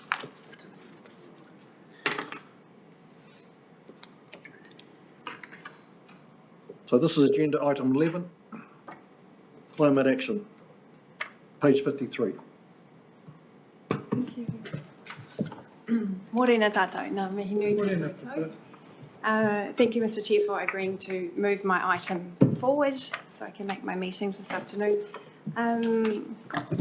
closer, always. Right. So, look, thank you for the opportunity to kōrero with you this morning. I was asked to give an update, and at first I thought that would be an update on what I've been doing since I last spoke with you, I think, in March. And I realised that that wouldn't really be adequate for this morning. I have to start with an update on what's been going on around the world, just to take the picture out a bit wider. The IPCC reports have come out telling us, well, they came out earlier this year telling us that we have a short window to act. Well, e te whānau, I'm sorry, but that window might be closing. This is what it's been looking like around the world. I'll just click, these are videos if... Not on this slide set. Anyway, those were videos, but you just have pictures here of what's been going on around the planet. Pakistan floods, where there's 33 million people affected. They're currently trying to, just today, stop their largest lake from bursting its banks. The climate change minister there has called this the ground zero of climate dystopia. She says we've passed a tipping point for climate change. Dallas, Texas there, those floods are 1 in 1,000 year floods. That's the Paris metro flooding in the middle of a summer where they're experiencing their highest temperatures ever. Nelson floods we all know about, and up the coast here in Wairoa we know about that damage that's been happening. So this is what it looks like at our current 1.2 degrees of warming. This is what it looks like with too much water. At the same time, there's many people around the planet with not enough water. This is the driest summer in 6 decades in China. That's the Yangtze River showing some dry areas. Down the bottom there on the bottom left, there are rivers in Italy that have never been so low. So they're discovering all sorts of weird and wonderful things. This is a World War II bomb that was discovered as the river dried up in the River Po in Italy. And those pictures on the bottom right are from France, from the forest fires, where the largest pine forest in Europe was burning. And, you know, temperatures over 41 degrees. I think they've had 3 heat waves in France. So at the risk of sounding like a broken record, there's more. You know, UK has experienced their hottest day on record. And this is then in the United States in Lake Mead, where this boat was discovered that no one knew that was there, but as the reservoirs are getting so low, these are the types of scenes we're seeing around the world. So this is what it looks like today. There's already a lot of carbon in the atmosphere.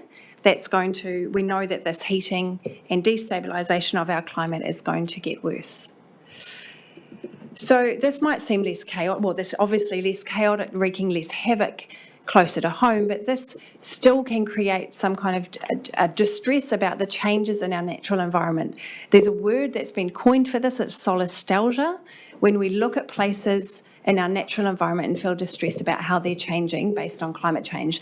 So this is my solastalgia moment. My 6th birthday party was on West Shore Beach, which I thought was as good as Fiji because it had golden sands. It's got the tyres there, you know, protecting the dune, those beautiful trees that we used to make huts under.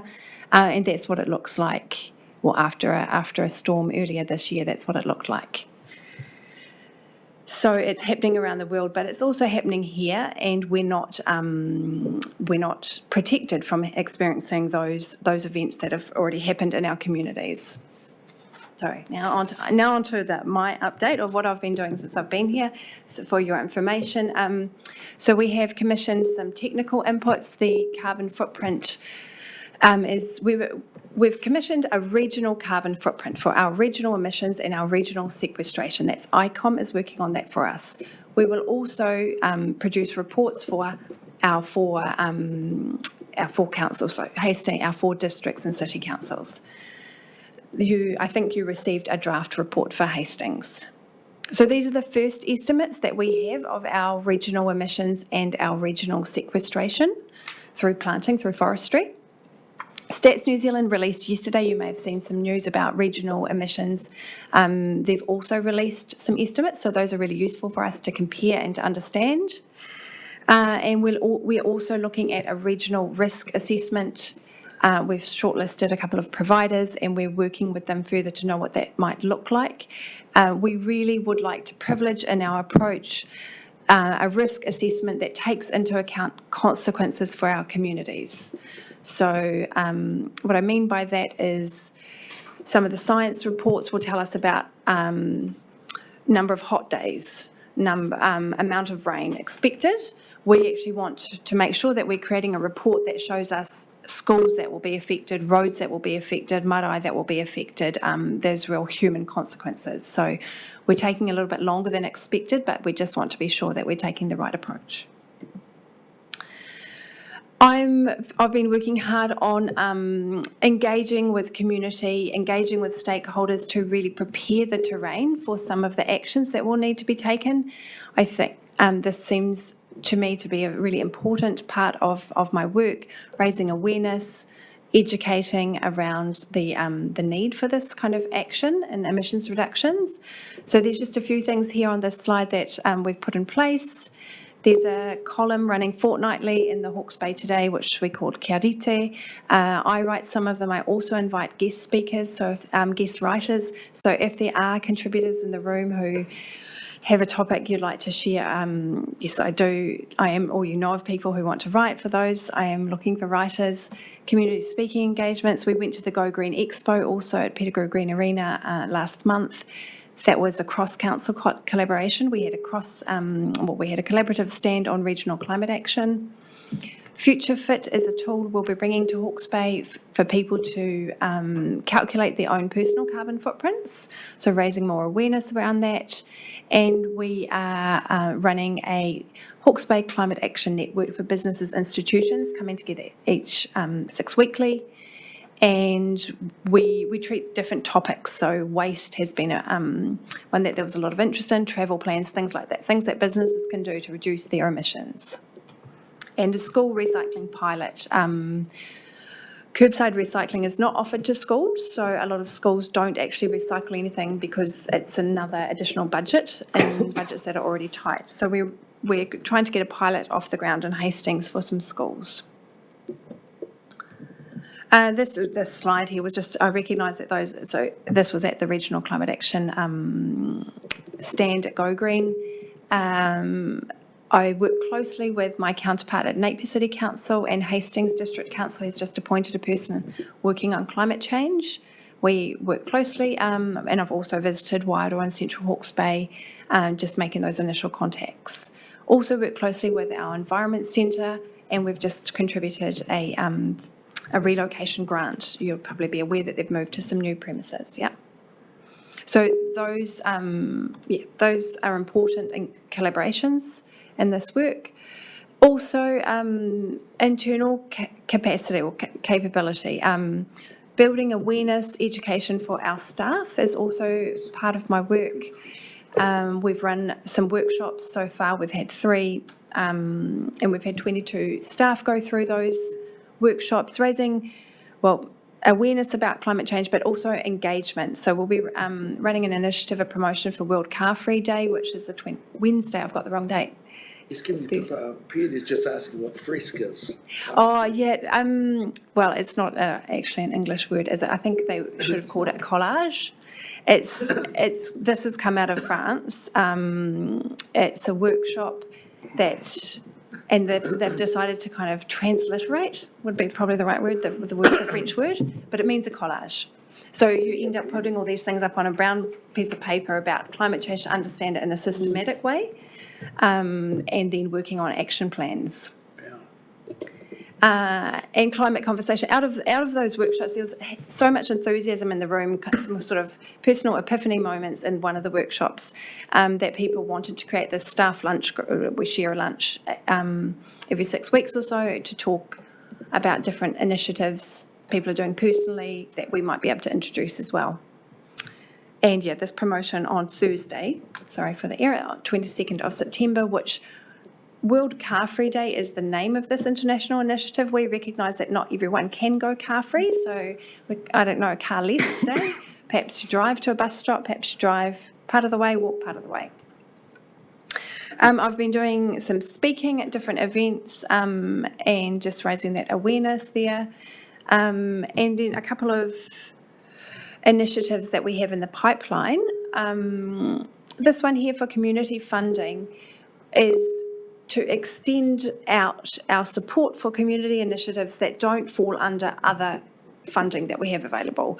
So under the umbrella of climate action, we would look to potentially have this administered by Hawke's Bay Biodiversity and integrated with the Environmental Enhancement Fund, which is a fund that Thomas Petrie has been working on to fund catchment groups in their planting initiatives. So this would extend it out to other climate action initiatives. And the example I would give is I was approached by a community group that wanted to run a photography exhibition to get youth rangatahi taking pictures of things about the climate to raise that awareness.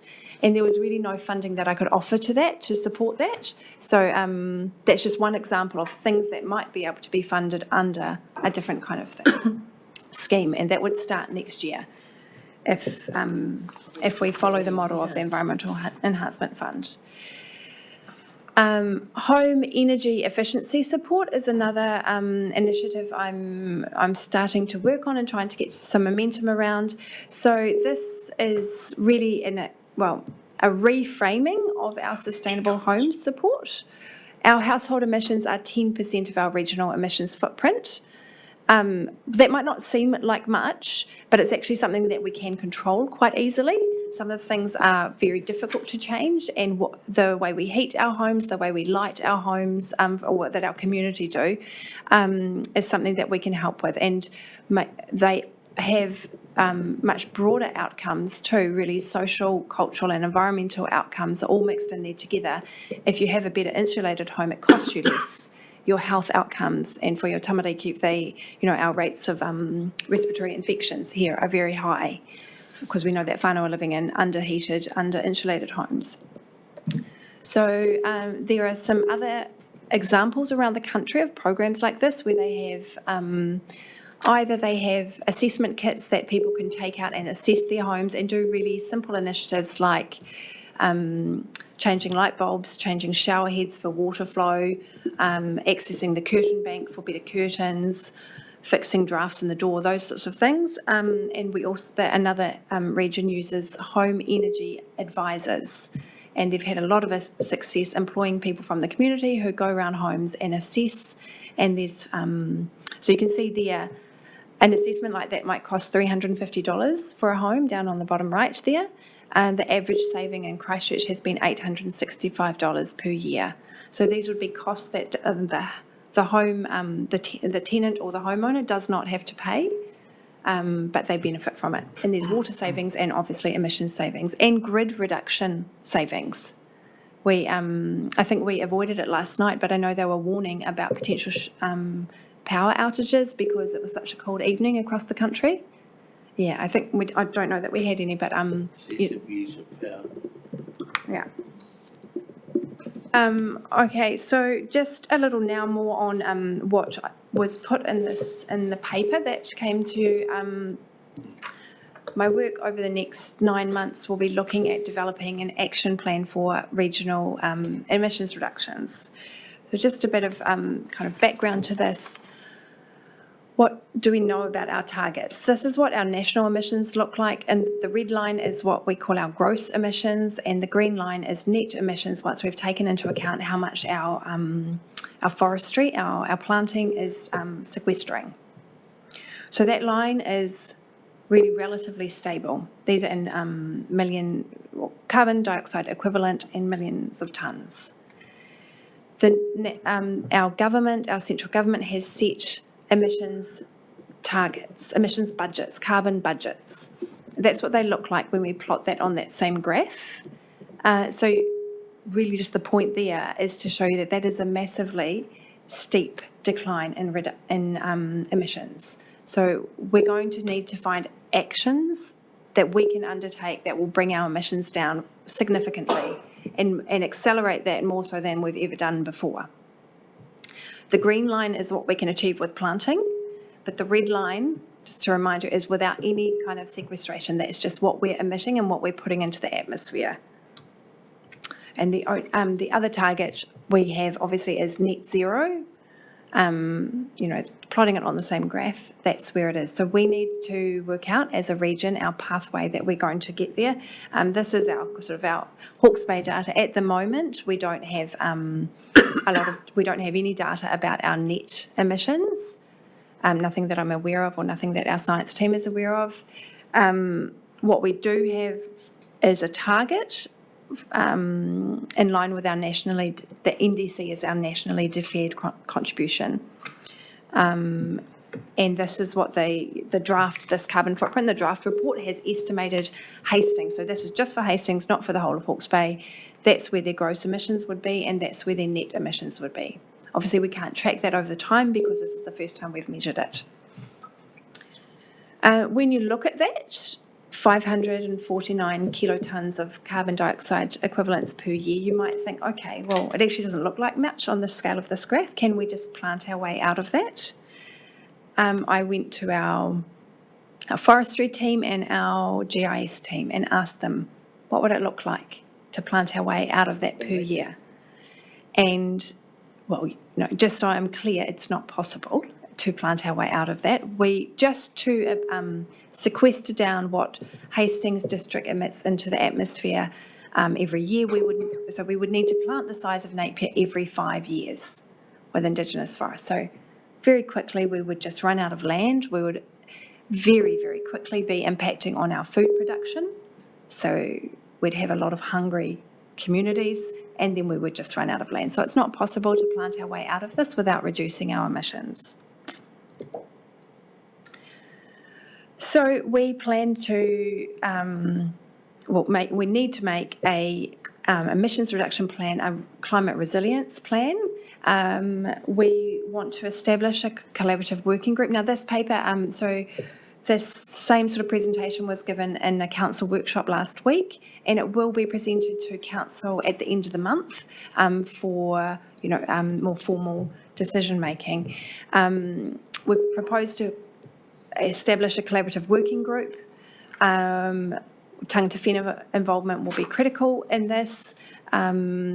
Governance, proposed to put it under what James talked about earlier, the Matariki Regional Leaders Forum for our governance structure.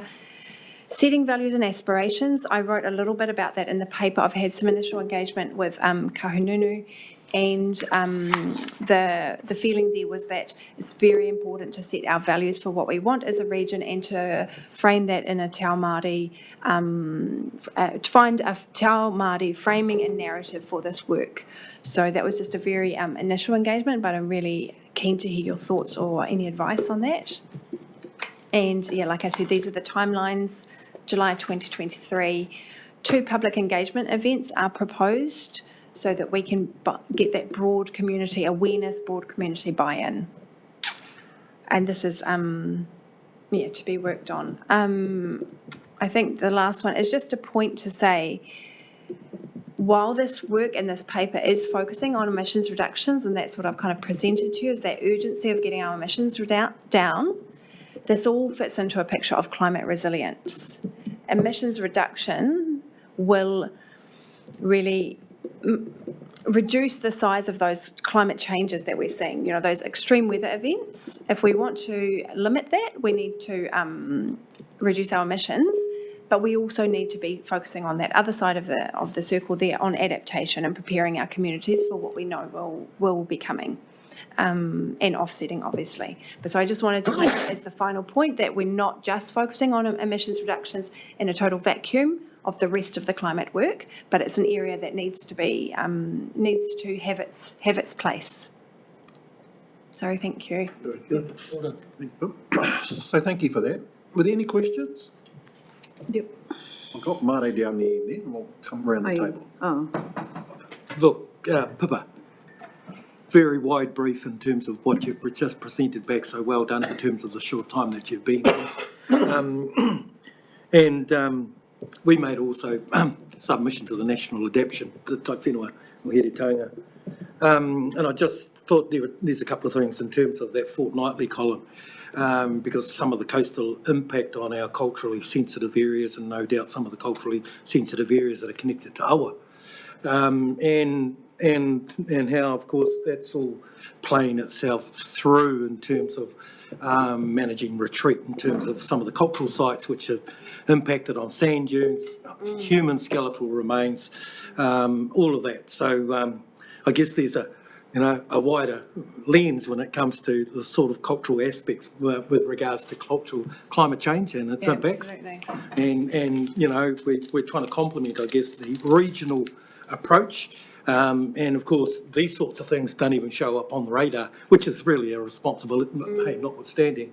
I'd like to, I would like to make a contribution towards that column in terms of what that impact is. Yeah. Secondly, too, also, and we've been in a collaboration with Hawke's Bay Environmental Centre too as well. We've got a lovely group of people that are over at Mangaroa Marae that have been championing parakore. Oh, right. And of course, and it's all of that messaging and narrative, eh? Yeah. Which kind of helps to at least achieve or huge steps towards how we can best manage both waste, become a little bit more resilient in terms of the sort of home use of these sorts of things. So I just wanted to just give you the thumbs up that we could probably pull them in to just have a little space in the column as well. As a reach out to whānau and what that means in terms of household Māori, and the sort of steps that are required. But overall, look, we are facing a huge challenge, and of course, as a consequence of this, it kind of relates back to the earlier slide, which was really about emergency disaster management. And here again, we're given effect to that as well, because there is a wide brief when it does come through civil defence emergency management, and we only know too well that the best people that are going to take care of ourselves as marae and hapu community are ourselves. So I'm just trying to single out the overall effort and just recognising the heat's on us just as much as everybody else in the community. And of course, these sort of focus specifically around the impacts that are happening, particularly with marae hapu, its role in terms of emergency management, the overall well-being of community is lending towards public safety. So kia ora. Councillor Ormsby, followed by Michelle. Kia ora, thank you, Chair. Kia ora, Pippa. This is the second time I've heard it, but I'm still picking up little bits as I go, so big mihi to you. Just around the climate resilience plan, you talked about that, and possibly that sitting with the Matariki, in the Matariki Forum. So does it, how much leadership is there from the regional council in making sure that the regional emissions reduction plan is implemented and followed through? Or does the whole machine just shift under Matariki and all those collaborative leaders take ownership of that? I think ideally that is what we would be hoping for, because some of these actions won't sit under our regional council sort of area of our mandate really. So, but I can see I was going to kind of ask James for input there, but sorry, James, to throw it. Sorry, I'm reviewing a Sorry, legal statement. because the Matariki structure, I don't yet, as I said, it's really an emerging kind of plan to put this under the Matariki Regional Leaders Forum. And always asking about when we have this plan, then where does it sit? Does it still sit with us under our leadership, or is it kind of handed over? Is it? That's it. Yeah, where does it sit? Where does the machine sit? And who will have to implement it?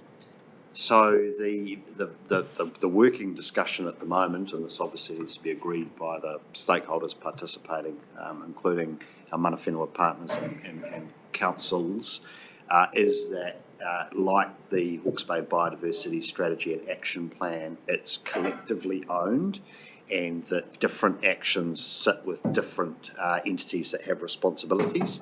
The timing for the development of this plan has been deliberately lined up to lead to the next long-term plan cycles. So what we imagine is that there'll be work to do for district councils, and it might be in sort of the area of building regulation, or something like that. There'll be work to do for the regional council, which might be in freshwater management or coastal management. There'll be work for industries to do around their own footprints, etc. So yeah, the idea is that it's kind of collectively owned and that we support and enable it, but it's not just the regional council, it is our whole community coming together to own the exercise. So that'll require some collaborative governance, and that the idea with Matariki is it's a way of having a treaty partnership as well as having central government at the table and bringing industry and business to the table too. So. That answers the question. Michelle? Kia ora, Pippa. Thank you for your report, and last night I tried to quickly whiz through the Hastings climate change report, but thank you for that. The emissions reduction plan, I agree that priority should be given to emission reduction actions and it should be considered separately to carbon sequestration. It makes common sense. You know, when I think about the pine plantations, when they're cut, well, they release all the carbon, there's negative effect. So it's not the answer, and we've got to keep on planting trees because you plant hope, but you know, your slide there just, you know, just put everything into perspective. The highest, I noticed that you talked about homes, housing and how we use our energy, but the highest emitting sector is agriculture. And in Hastings, 62%. On your page 7 of your report, around enteric fermentation ruminant animals, it's cows and sheep, and their nitrous oxide released from their manure. So these industries all have negative impact environmentally, and most important to me, to the white. So it seems what they call it, low-hanging fruit. I don't know if it's low-hanging fruit, but you know, the main pressure, the main stressor is agriculture. Looking at housing, you know, you've got to attack the big boy, and the big boy is agriculture. And, you know, and I understand why you're going into Matariki because you're looking at investment. So we're going to be investing in the right direction, not increasing intensified dairy farming and things like that. So we have to look at our approach in the coming years because, as you can see, it's hitting us now. So yeah, I just wanted to point that out. Yeah, and also the nitrogen loads that comes with that with dairy farming and how they've got to use the water, and then that all goes in the river, and then, you know, aquifers and the waterways. So there seems to be the problem that nobody wants to really deal with. Yeah, I can respond to that. It definitely is a complex problem to be dealing with these agricultural emissions. As a country, it's 50%. So in our region, it's a little bit higher. Waikato is even higher on their percentage. But we have the He Waka Eke Noa program.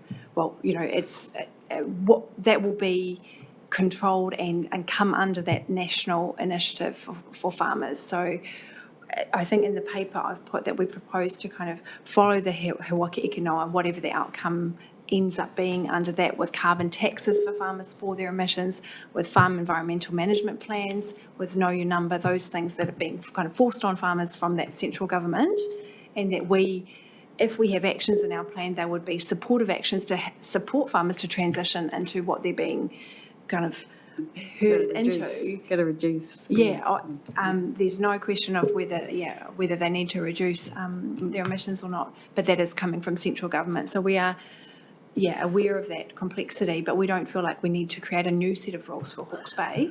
No, not a new set of rules, but it'll be interesting to see what the other parts of our region look like with their carbon footprint.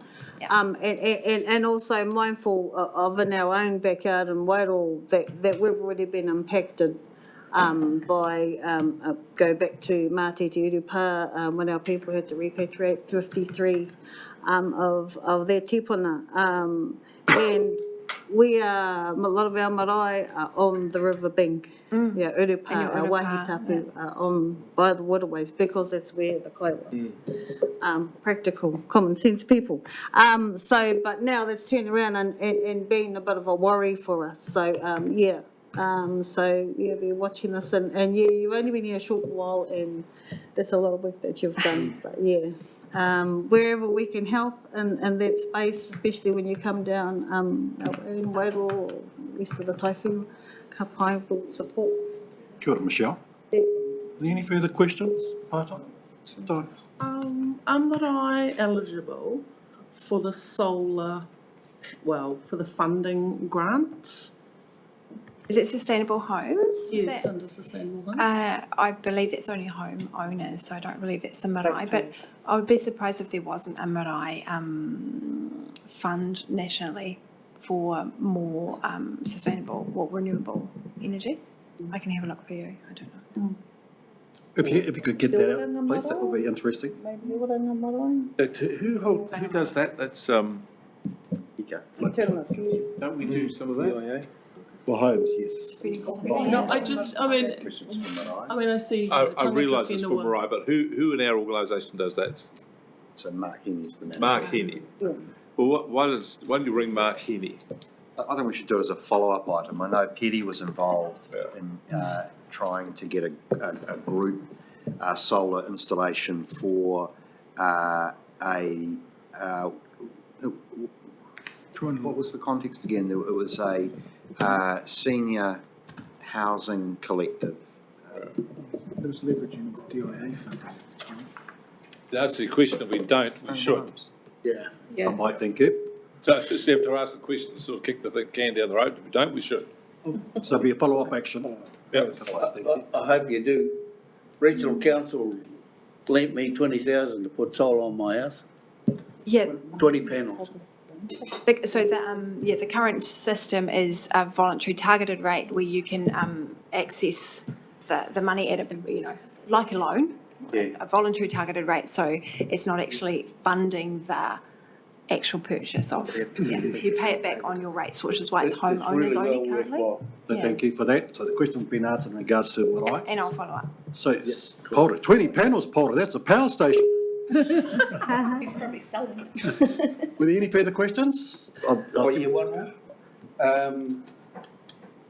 Open fire to heat pump. The climate impact of it. What's your thoughts with regard to that? That is funded under the voluntary targeted rate, the same one that's funded your solar panels, because that's also a question of air quality and the particles going into the air quality. So it's Yes, the answer. What's the preference? the preference is for, with our energy being 82 to 85% renewable in New Zealand, the current preference is for heat pumps. Heat pump. Yeah, because our air quality is so much better through that. If we're talking preference, but there's personal, there's some people who like their fires, which are compliant fires, but Thank you for air that. quality comes into Thank you that. for that, Pup. Thank you. So just on behalf of the committee, thank you very much for your report. Absolutely interesting. Thank you for your Look time. forward to the follow-ups. And can I have ask for Marge and Rose, if you both move and second to receive the report? Thank you very much. All those in favour, please say aye. Order. Thank you. So we're going to, as we look at our agenda, we're going to take it has 20 minutes there, but because you've talked so much this morning, we'll cut it down to 15. So if we can come back at 12:15, please. So grab a cup of tea, coffee, it's there, it's made.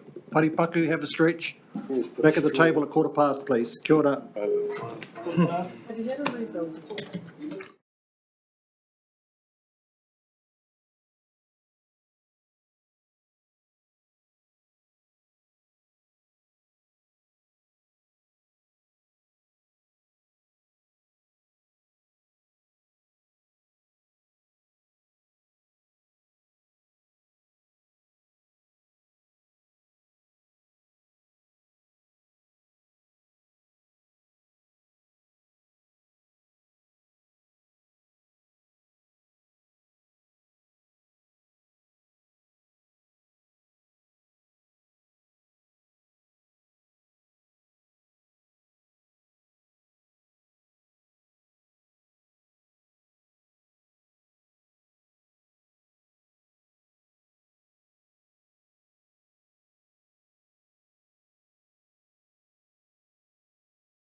Oh, I read it last night, yeah. So we are back live with our audience.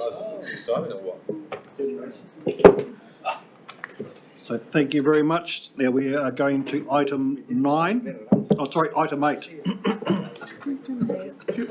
This is the remuneration. Kia ora, Chair, I can speak to this. Thank you. And if the paper could be taken as read, then we might be able to claw back a bit of time. So I'm just going to add a couple of comments. The first one is that you may see there's an assumption in here, notwithstanding the court earlier on, that it rests with the new council to actually re-establish the Māori committee. So this is not preemptive of council's decision moving forward. But what it is doing is planning in the advent of. So if you look at this, we have had some discussions, and particularly with the chairs and the co-chairs. And what we're proposing here is that you, as the Māori committee, agree to an independent, that being strategic pay, to undertake a remuneration review. And we would do this at the same time as the Regional Planning Committee. So with that, take the paper as read. You will also see in there under Part 13 and its subparagraphs a terms of reference which we would be proposing to that independent reviewer. And in there you'll note that there are some highlighted parts which indicate the changes that would be brought to that to give them clarity that they are looking at tangata whenua committees that are proposed. That's the RPC and the Māori committee. I'm happy to take any questions if there's any other clarification. Chair? So just from me, strategic pay are a nationally recognised organisation. This is what they do, remuneration reviews. The only thing I would add to that is that to get the best out of that review is that they interview wide in regards to the committee members to get the size and scope of the work that we do as a committee, because that does reflect back in regards to the remuneration. Other than that, I have nothing more to add, other than to say I support we just take the paper as read. Any other comments? Yeah, just to tautoko your comment, Chair, and it's around assessing the role and the responsibility in the entirety. Yep. From hui that have to be had at marae hapu, being asked to be on working groups, which is constantly asked, as well as the, travel, meeting minutes, time for preparation for meetings. So yeah, I just tautoko the whole picture of representation. Yes. Kia ora. Any other? Well, just to respond to the Chair, the terms of reference that is proposed here, including its amendments, hopes to actually capture that. Well done. Yeah. I've had a good read of the proposal, so I second it. You second it? Thank you. So, Councillor Ormsby, move, second it, Uppy. All those in favour, please say aye. Aye. Thank you, carried. Thank you, committee. Chair, seeing I've sort of clawed back a bit of time, can I just throw something in here? That one you've already given up. Fuck it up now. It'll be about 5 seconds. I've just been approached from our governance team, as is the norm and the protocol, not only with councillors but also with our committees who are issued devices, such as what you have here. Then those that are part of our assets, the governance team have asked if those can be returned by the 28th of September so that they can be reissued post the elections and the committee formations. What happens if we just scratch the name on the back of yours? We'll still have it back. Thank you, Chair. Scope So moving What on. was that date again? 28th of September. 2024. 2022, please. Moving on to item 9. Who's leading this? I'm happy. So the paper, it's only a very short paper, headed up 2020-2022 reflections and the vision for the Māori committee. The prompt for this paper here was, this is your last opportunity, having completed a triennium off the back of the acknowledgements that have made the importance of your contribution to regional council. to put forward a prompt in front of the next committee. And in particular, to put forward something that for regional council to consider as part of its discussions coming up as part of the triennial elections. And so this paper here is really sort of carving space in this forum for you to reflect on where you've been, what you've noticed, notwithstanding the acknowledgements that have been made, and to consider how you might want council to reflect on its decision-making around a Schedule 7, but also, if you want to go further, around what the constitution of that might look like moving here. So this is a space for you to make some recommendations, if you would, in regards to the committee, but one that's been added in there, which I want you to think carefully about. And that is, we've always lamented the fact that we've had the PSGEs as part of Regional Planning Committee, and we've had the Māori Committee, which has the 12 representatives from each of the Tai Whenua or the Kahungunu executive space.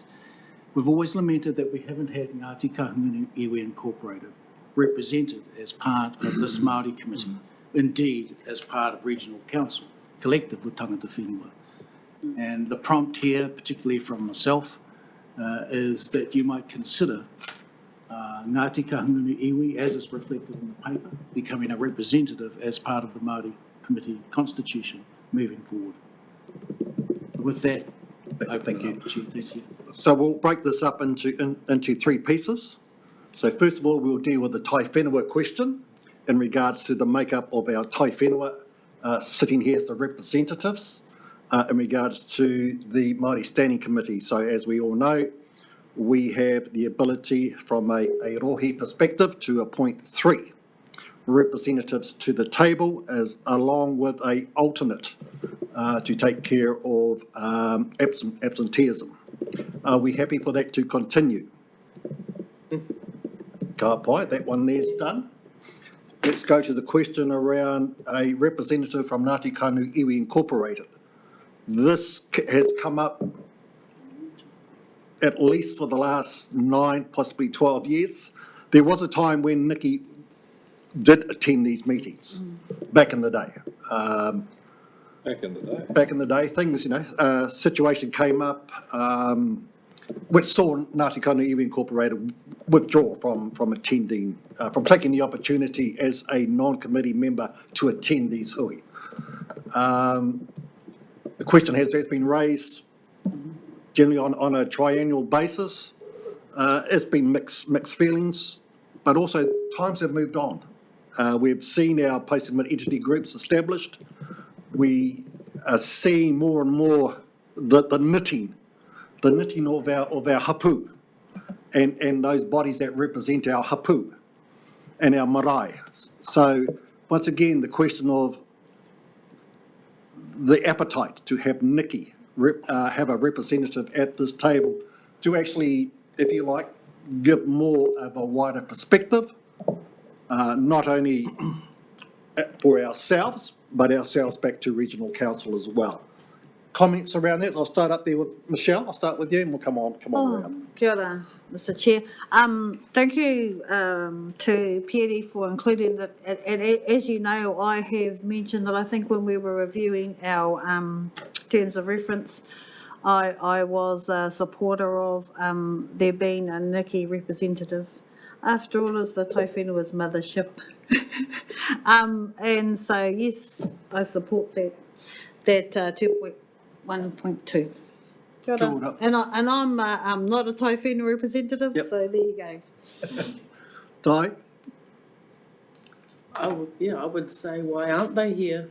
So yeah, I fully support it. Up by Rose. Yeah, I fully support it. Up by Abby. I totally support it. The reason being is that this person should have been here with us ages ago. And I know the Nikki board does have a good person over there in the likes of Ngaio. He's involved with many of the environment issues that the iwi have looked at. And he's one person who should be a representative on this committee.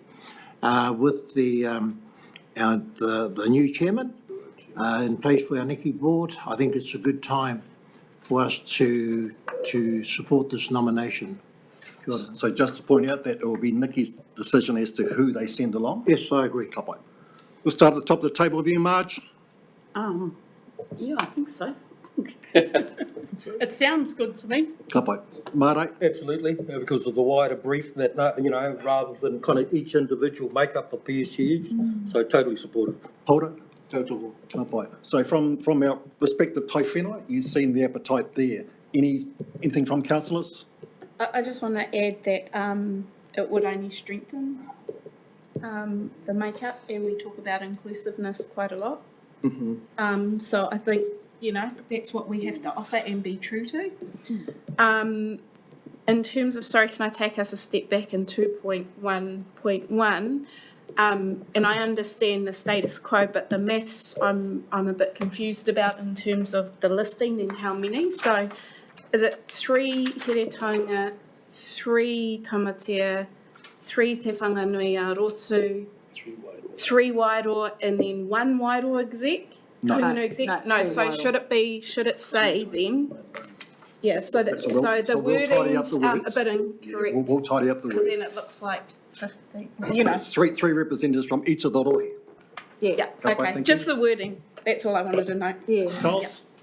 Yeah, kia ora tātou. I do take the point that you three from each of your tai whenua represent your tai whenua. I can't see how you're going to put someone else in and give them a seat, some myself. But I'm also Ngāti Pāhauera, and only Pāhauera speaks for Pāhauera. So while we agree with the tai whenua and Waira, because all the other hapu and Ed are there, that's a place for us to talk about issues that go on there. And I must admit, back in the day, I sat in your chair. In fact, bloody Māori is still here. and and I was the tai whenua representative. I think we had 2 and 1 from K. So.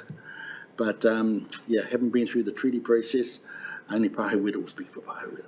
And we acknowledge te iwi whānui o Kahungunu, kari arau te rau, so, but mana whenua with mana whenua. So, no, we don't agree.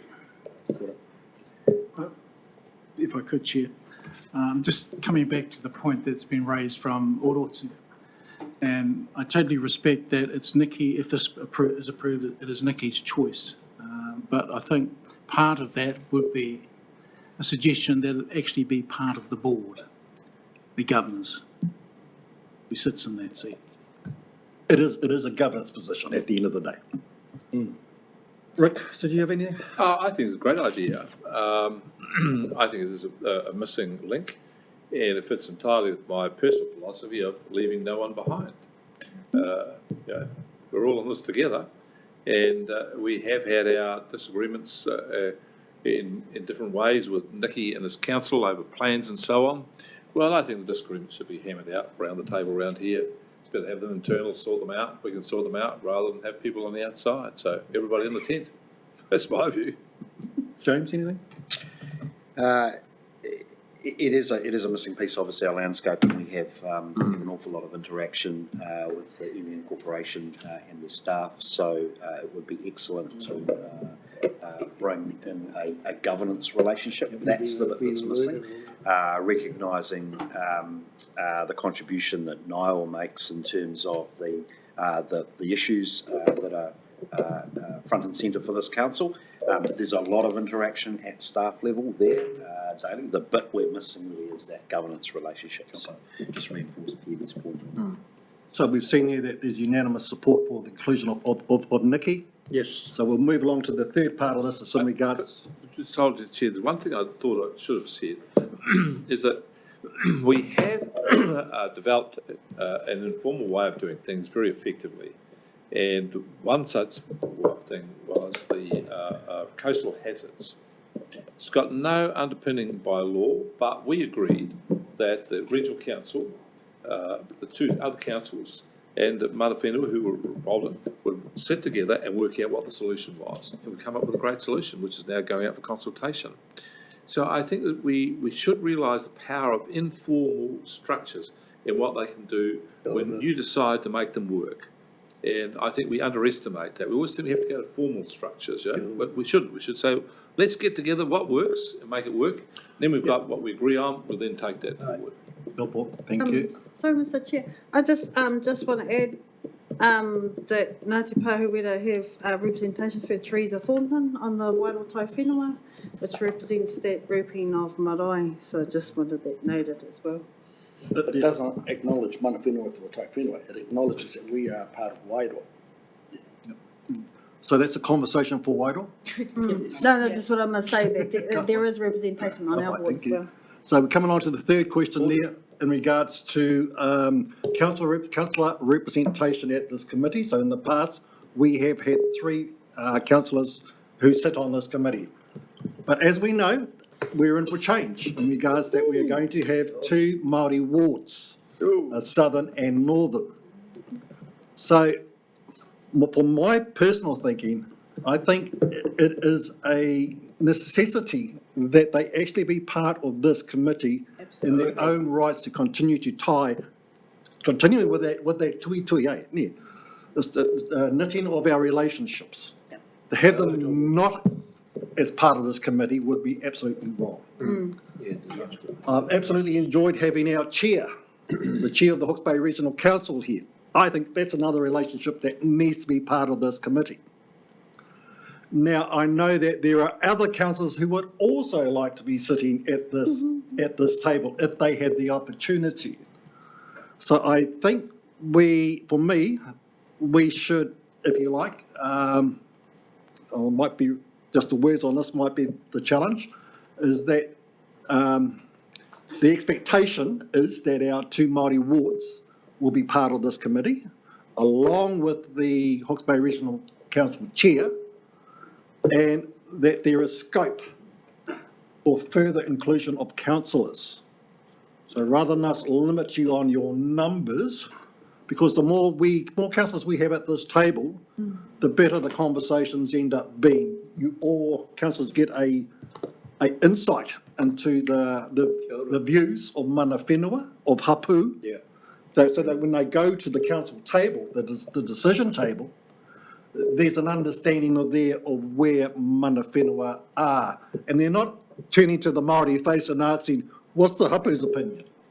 Because they would have actually had the opportunity to hear that for themselves. Can I have some thoughts from councillors first, please?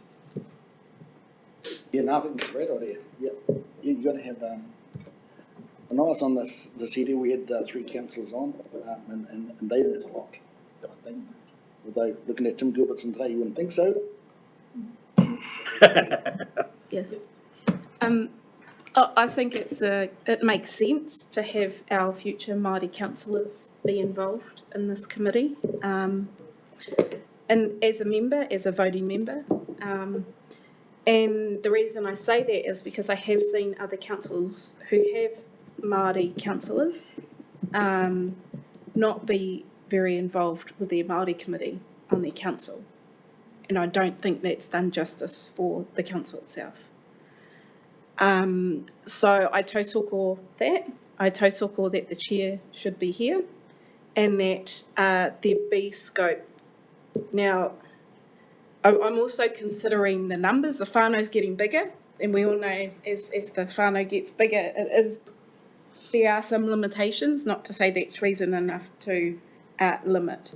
So I think it's a great suggestion to open it up to those who are willing, those councillors who are willing to want to be involved in these kaupapa. Kia ora. Chair, oh, sorry. Sorry, we'll go Pierre, up to you. So the maximum in terms of those coming in from council would be 11 at most.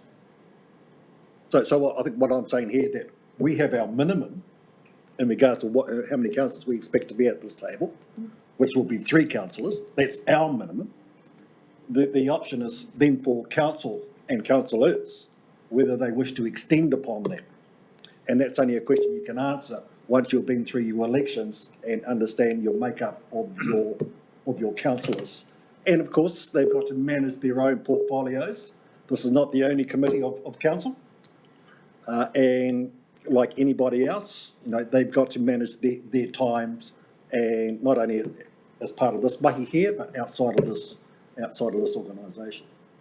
Rick? Two things. I just think the firstly is that the running efficiency of a meeting, the more you have, the more difficult it becomes. The second thing is that within the constitution of the Māori Committee, there is a little wee piece that I was reminded of at the very early days by Roger Marker, where it makes the point, not unsubtly, that the committee is for the Māori representatives to talk about, and the councillors are to be in the sort of like the back row, you with me, to listen and not sort of dominate them and so on. And I think that's been the value of this committee. So the councillors have turned up, have been very respectful of the committee members, taking priority on what they say and how they do it and reflect it. So if you go and invite every councillor here as of right, I think you're going to change that dynamic. I think the other in between is to have so many people on, 3, 4, whatever you decide, but every other councillor be offered the invitation to attend as an observer to every meeting. Yeah, true. James?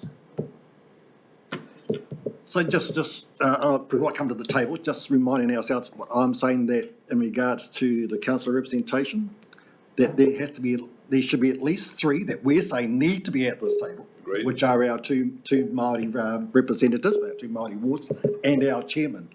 They are the minimum that need to be here from council. If it is to extend beyond that, that's really a question for council and councillors to deal with, not us. But because chances we're going to get every councillor here, very remote, very remote. But I know that there'll be an appetite for perhaps 2 or 3 who may wish to be here as they want to, because of their passion. And they're prepared just to commit. Because that's the other part, you need to commit to the committee. Michelle, I'll start up here again. Yeah, definitely. I think specify Maui ki te raki, Maui ki te tonga, Māori constituencies, councillors and the chair of the 3 minimum, and, and others can come and participate. Because I know there's implications financially with us adding extra people on. And also, I think it's really important, and this was coming from, at the time, the chair of the RPC, Liz Munro, she said it was the Māori committee who pushed hard for those constituencies. And I've got to say that, a lot of those submissions was through our people getting up there and pushing people that had never written submissions in their life to write them. And so it's really important to me that those 2, first, the inaugural Māori councillors for Maui ki te raki and Maui ki te tonga are sitting here with us.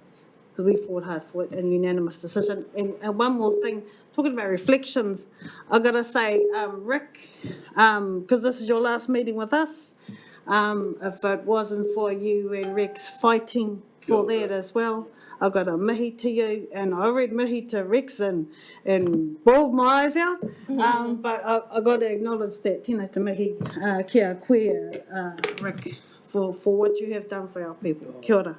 And your view on the chair being a part of that? Yeah, I said chair. Yeah. Thank you. Di? Yeah, I agree with what's being said up to date, and probably if there are an extension of further members, that they actually stay part of it, not drop in and drop out, and drop in and drop out. So it's committed to the committee, to the committee. Yes, I agree with the chair and our Māori councillors be part of it, and yes, you're right, it's about the commitment. Kia ora. Yeah, I'm happy with the proposal. And in regards to extra councillors being a part of it, well then, I think that if there's a burning desire amongst those councillors to be on that committee, well, why not? So, kia ora. I'm in agreement. Alright. Tautohu. Tautohu. Go by it, so. Back to you, Pete. Well, it's unclear to me, so I'm just seeking some clarification. Where you allow others to come in here over and above the 3, are they observers or are they voting? They'd be committee members.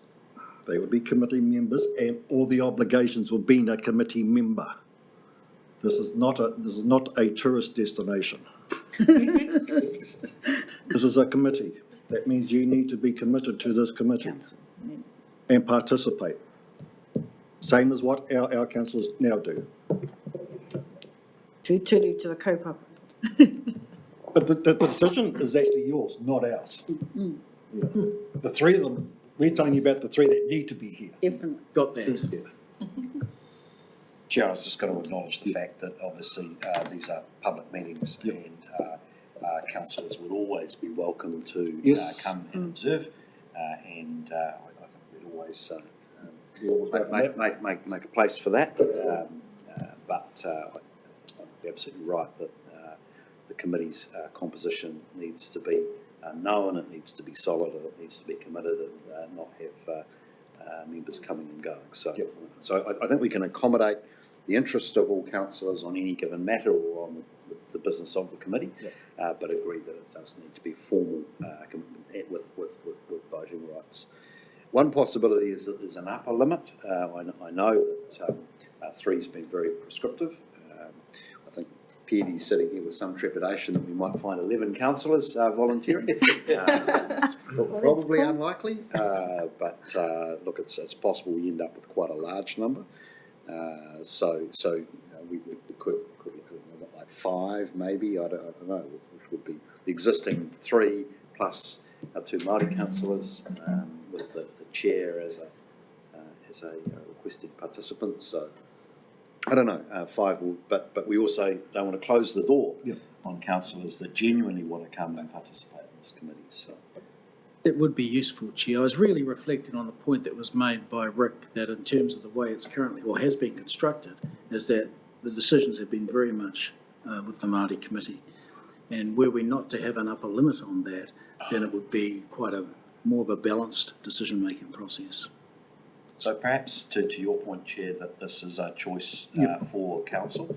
We've got the sentiment of the committee, and we'll take this back for council consideration.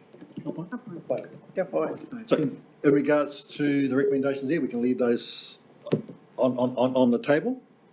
Thank you. Thank you, Chair.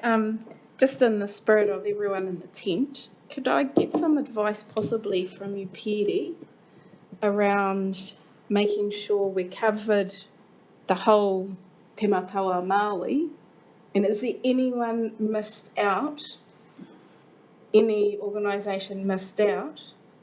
And what sort of prior conversations? Because I'm thinking of Rongo Mai Wahine, but I don't understand the history around their involvement or how they're represented through the Māori committee. And it's just a query, because I'm thinking of this is an opportunity for membership and inclusion and what that may look like, or possibly a group we've left out. There is. But I don't want to complicate it. I'm just asking because it might be a gap. So ma'am, the representation is by tai whenua, and those tai whenua have the discussions back at their rohi, and if they want to make it more inclusive, that's their kōrero, and then they come back. Hence the reason we got what we got with Wairau. Yeah, and like you said, the opportunity is there for them to participate, and as I understand, Rongo Mai Wahine, they do have representation in the tai whenua. We do have it in the Kaungana Executive as well. You know, you could be even mentioning tūhui. We could be talking about, again, how Charlie talks about pāhu, we do a separate representation, but it's the tai whenua and the executive's decision. So that's all been captured. The option is there for them to participate. So there was also a time when Whanganui Arotu actually gave their mandate for their post-settlement entity group to be the representatives at this table. But then a discussion between themselves, tai whenua took that mantle back. So these are discussions that we have at home. Yeah, I think what we can say is we will come back with our mandates. So for those that are sitting at the table, there will be a definite mandate that council can track as to how the faces get to the table. Thanks for the explanation. I wasn't aware of it capturing it. Is there anything else you need from us in this space? Very grateful for the decisions and the discussion. Thank you. Can we move along? Very good, thank you. No, they're going to come back with the recommendations. You're going to come back with another set of recommendations. You can do that by email. So we know we're going to have about 12 representatives, Doing the motion. and we're also going to have an iwi representative. I think we've got sufficient from the decisions that have been made here to put something back in front of council. Yeah. Kia ora. Kia ora, thank you. And the other point I'd make is that it'd be subject to report to the incoming council. So, clear recommendation. Move along to item 12. We've got 10 Oh, sorry, Yeah, 10. item 10. Sorry. up on the. Tom Skirman online. Tom.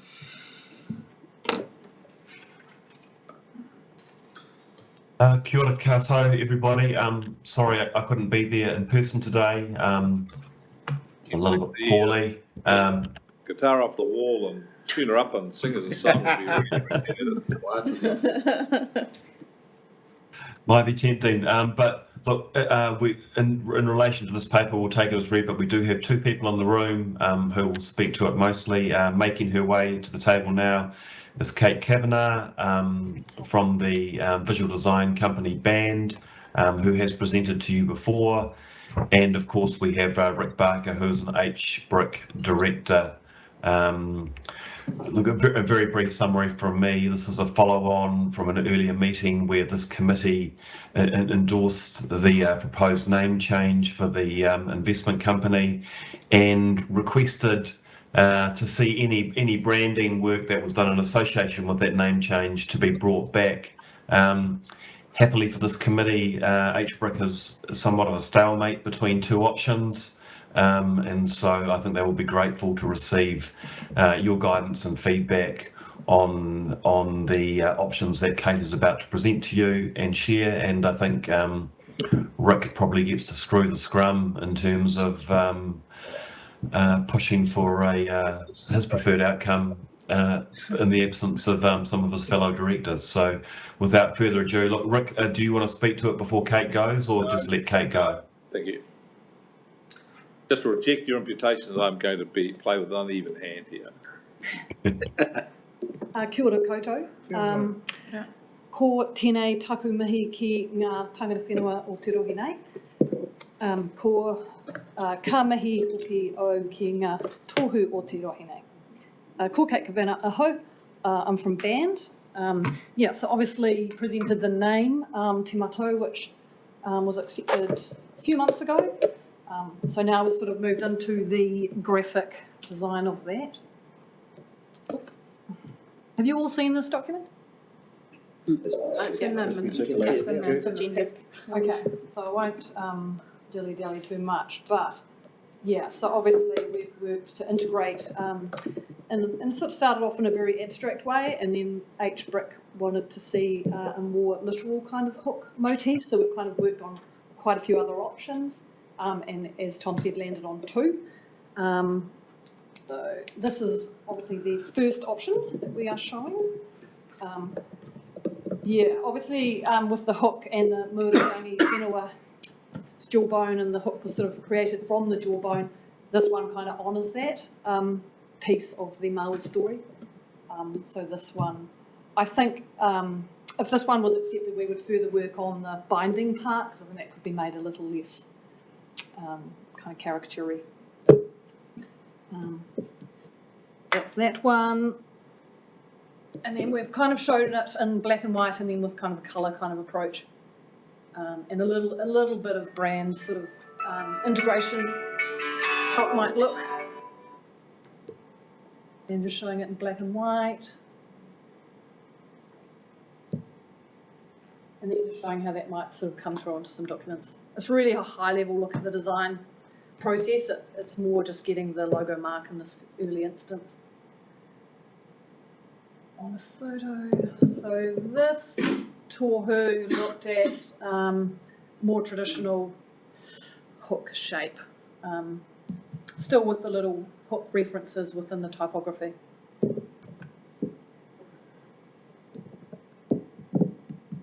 Same kind of layout. Not really explored any further. Yeah, so any feedback on either of those two options?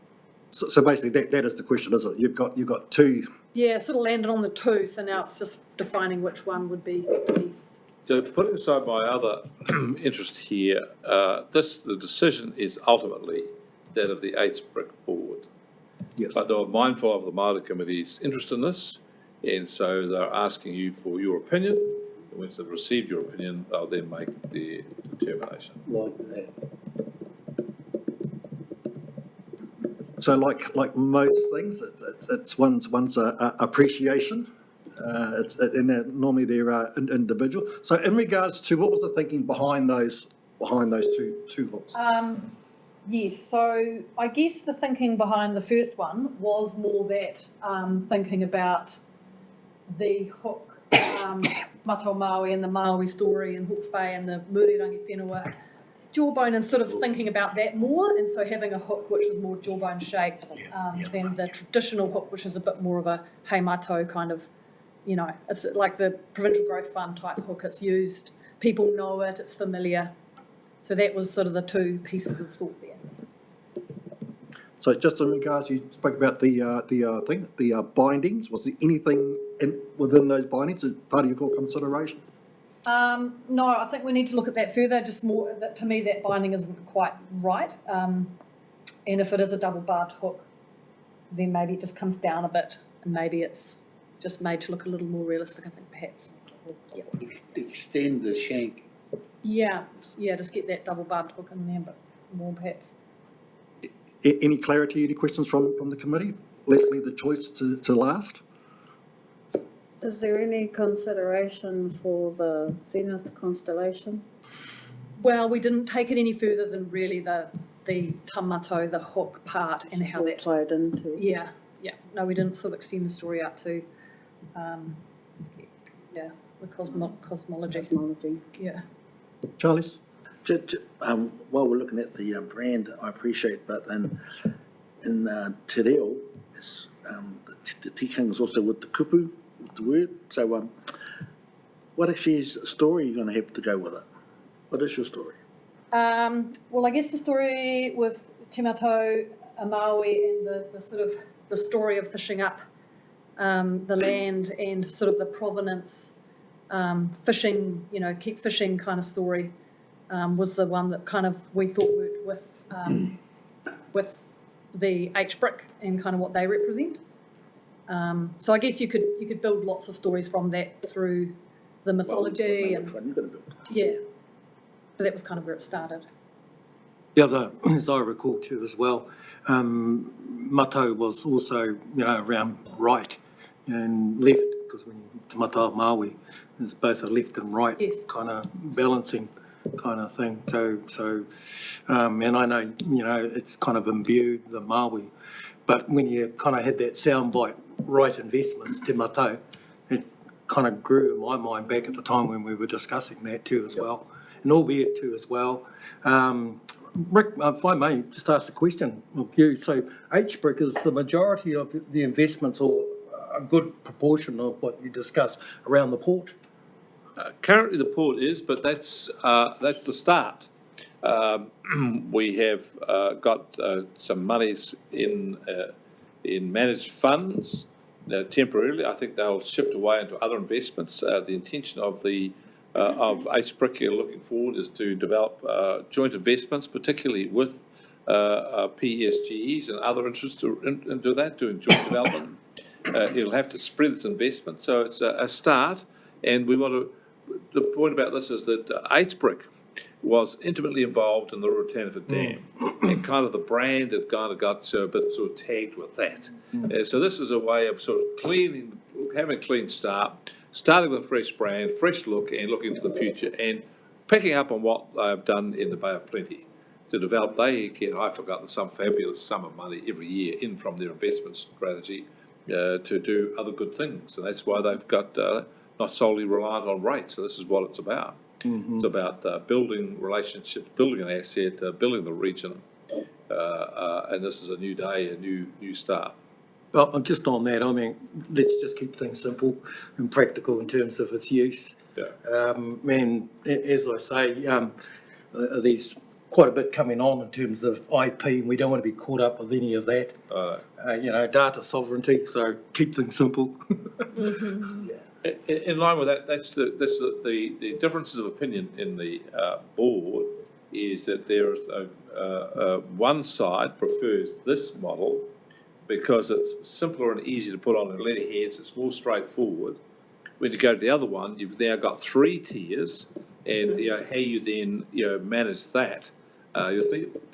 So it's just it takes up more space, more of this, more of the other, and yes, it does look better, but it's about its use, isn't it? So it's just the decision for the board was more around, rather than the artistic nature of it, what is going to be more useful for in terms of letterhead and signage and so on. It was just functionality. That's where we're at. I'm sorry, we're sounding more like plebeians or something like that. Unartistic, but we're not. But we just had to be practical. And perhaps just as another expansion in terms of my whanaunga marae about the right as well as the hook. The other part around this, you might have heard this, is nā te whakaatu ka marama, ka mōhio, nā te mōhio ka marama, nā te marama ka matau. Matau is also something about implementation, giving things a shot. That works. Yeah, if I can just one more about the IP thing, because one of the other ones was that obviously the bay has the shape of a hook. Yes. But the evidence that he hooked up the fish here is actually the maunga and wairoa. It's actually called te whakapūnaki o te matawa Māori tiki tiki a taranga. So it's the place where the hook actually hooked up the North Island. Yeah, whāhook, yeah. Ka pai. Cool. I'm going up there soon to do some filming work. Well, we said you could go up there. So the real question here for us today. Permission. So the real question here is for today, and remember, we're not the actual the definitive decision maker here. It's going to go back to H-Brick. Is there anything wrong? Is there anything that we see wrong in regards to those two proposed brand names? That might be a better conversation for them. Yep. So we don't see anything wrong with either or of those. Right, that's a good start. Mr. Chairman, Uppy? I prefer that one. That makes sense to me, the matau, and you got the hook up the top. And if we were talking about left and right, well, te matau, a right investment. So double bang, eh? So that to me is my preference, that design there. Cool. So you still see nothing wrong in the actual, where they're going, the I think methodology they're using? Just one thing is, so who's helping you with the story behind this? Is Charlie volunteered to help you? Who's helping you with the Māori story? That's the question. Yeah, that's right. Well, we haven't really probably developed the story. This was just the So you may need some support. Yes, and pity. Sorry, Uppy, that's where I say you might be treating into kind of the IP stuff that's coming on board, particularly out of Y262. And that's why I say keep things practical and simple at best. Yeah. Okay, then, so we'll come down to that final question. There's two up there. Just an indication from the members of this committee, we're not all going to agree, and that's fine. So those that like this particular brand, the look of this brand, can you please indicate? Putting your hand up, please. I like it. I like it as well. Because it's artistic. And the other one, please. Maybe the colour. Yeah, the colour looks awful on the screen, I must say. There you go. The yellow. Is that helpful, Rick? Well, either is acceptable, but they like the artistic one slightly better. Yep. I think you got more IP rights with the other one because it's just the letter U. And not actually a matau. Yeah. Branding wise, it's easier, it's simpler, But the U will always. but that won't tell a story as well as this one will tell a story. So, I don't know, you've got to consider both. And as we know, branding is everything. Oh, yeah. All right, that's very good. I'll just say to you, I actually preferred the other one because I just thought that I like the subtlety of it. I was just taken by the subtlety of it. You know, said the thing, but didn't overstate it. It was just subtle, you know. You're a simple man. I'm a simple, plain man out straight out of the turnips from Possum Gully. That's me. I think it demonstrates the mana of the whakapapa of it and the philosophy behind it. Seeing that is Recommendation. like, yeah, wow. Yep. But the one was like, oh, okay. Anyway, I'm very happy with that. We got what we wanted. Thank you. We'll just receive it. Very good. Very much. Thank you very much. So we'll just receive it. Thank you. Thank you. Thank you, Polder, and thank you, Māori. All those in favour, please say aye. Aye. Thank you. Carried. Now, We have Becky here for item 12. yes. Oh, yes.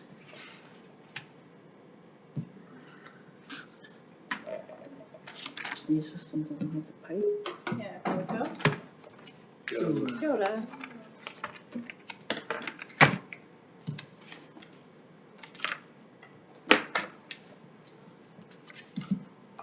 Ko Becky Shanahan Toku Ingoa. I'm trying to learn more te reo, but I didn't learn my other sentence in it today, so I apologize. I have been practicing, so hopefully the next time I'm in front of you, I'll have much better Mickey. So I'm a senior scientist for Marine and Coast at the Regional Council, and I'm just here to tell you guys about the Sustainable Seas project that our Hawke's Bay Marine and Coast group has been working on the last couple of years, really. So the group, well, I'll just get into what the group is. So we'll refer to them as HBMAC because Hawke's Bay Marine and Coast Group is a long thing to say each time. So the group was formed in 2016 over perceived depletion of inshore finfish stocks and environmental degradation in the coastal marine area in Hawke's Bay. The membership has shifted here and there a little bit over the years, but membership includes Tangata Whenua, central government, local government, recreational fishers, commercial fishers, and local industry. I think that covers broadly everybody that's kind of in the group. And in 2018, this group created the research roadmap. So they created this document that highlighted all the research gaps that they felt were needed to make good policies to better protect the coastal marine environment. One thing to note is that this group is not a decision-making group. It's an information gathering and sharing sort of group, so there's no decision mandating. And the vision for the group is to achieve a healthy and functioning marine ecosystem in Hawke's Bay that supports an abundant and sustainable fishery. So we joined forces with Sustainable Seas in 2018. So Sustainable Seas is a national science challenge. Some of you may be familiar with different national science challenges, but basically the government put money towards some of the tough to answer questions and created a group of different science challenges with different approaches. So there's Our Land, Our Water is one that you may be familiar with, or the Deep South Challenge is another one. So Sustainable Seas is one. And Sustainable Seas is working on promoting ecosystem-based management for Aotearoa and making it possible. So ecosystem-based management is also a mouthful, so also call it EVM, but what it is a holistic and inclusive way to manage the marine environment for the competing uses and demands and values that New Zealanders have for them. So their objective and vision are beautifully aligned with HBMAC's, as it turned out. So their objective is to enhance utilization of marine resources within environmental and biological constraints. And New Zealand has healthy marine ecosystems providing value for every New Zealander. So the case study came about in a couple different ways. So HBMAC already existed when Sustainable Seas approached them for this project. So it was kind of nice for them because the group already existed, this collaborative group that was working together to improve the health of the bay, but also trying to make better policies for the future. Also, Stuart Nash, who's the local MP, was the fisheries minister at the time that this was released and this project was brought in. So it's a 2-year, $300,000 investment in the challenge research within Hawke's Bay. It was co-developed with the members of HBMAC and HBRC, although I've heard you guys refer to it HBRIC, which I've never heard until today, which is awesome. HBRIC provided in-kind support of 0.3 FTE, and other agencies also provided in-kind support and volunteer time. So the project was in two pieces. So this is the first part, was looking at creating a systems map. So the systems map basically is a tool that identifies a gap between where you're at currently and where you want to be, essentially is all that it does. So Sustainable Seas told the HBMAC group they had to sort of pick the two biggest stressors on the coastal marine system that they felt were the worst. So they discussed sediment as the biggest, as the biggest one. And so just to sort of give you a picture of what we're talking about. So when there's, natural or low sediment levels, this is sort of what you're expecting to see on the bottom. And then as more sediment comes in, the bottom structure sort of changes and the animals that live there are changing. And the other stressor that they highlighted was seafloor disturbance from bottom contact fishing. Yeah, so trawling. And same sort of thing. So when there's no trawling, that's sort of the habitat you're expecting to see. And then as you increase the trawling, it changes what the environment looks like. So the scenario for the map was how does changing, or for the project really, was how does changing these stressors affect the benthic structure? And then the systems map was addressing the flow-on impacts, the socio-ecological stuff. So what happens in society from the health of the benthic structure? So to create the systems map, the group got together and talked about the two stressors, what we think they look like in the trajectory into the future, what we want them to look like, and then we also brainstormed what we think causes what's driving these factors of the stressors being input and how much and that kind of thing. Then we did an exercise where we discussed how all the factors that we drew out related to one another. And then we spent some time refining the map. So I'll show you the map. It's super overwhelming and the text is very small. I'm happy to send it forward if you want to see more, but it is a bit difficult to follow without full instruction of what it is. Yeah. So don't get too overwhelmed by this at all. So basically the map kind of splits into three parts in the end. So benthic structure and the ecosystem health is in the middle. This is sort of the land-based side on this side, and this is the flow-on impacts from the benthic health structure on this side. So that's sort of the general rundown of what the map is. We'll talk a little bit more about this right side for the second part of the project, but that was the output of the first one, which was really cool. And even though there are connections there that we knew of before, to really spend the time with the group and talk about the drivers for why they choose the things they choose and the decisions they make and what's important to them, it was actually a really useful exercise, I think, for everybody to be part of that process. So that's cool. So then after that, we went into stage 2.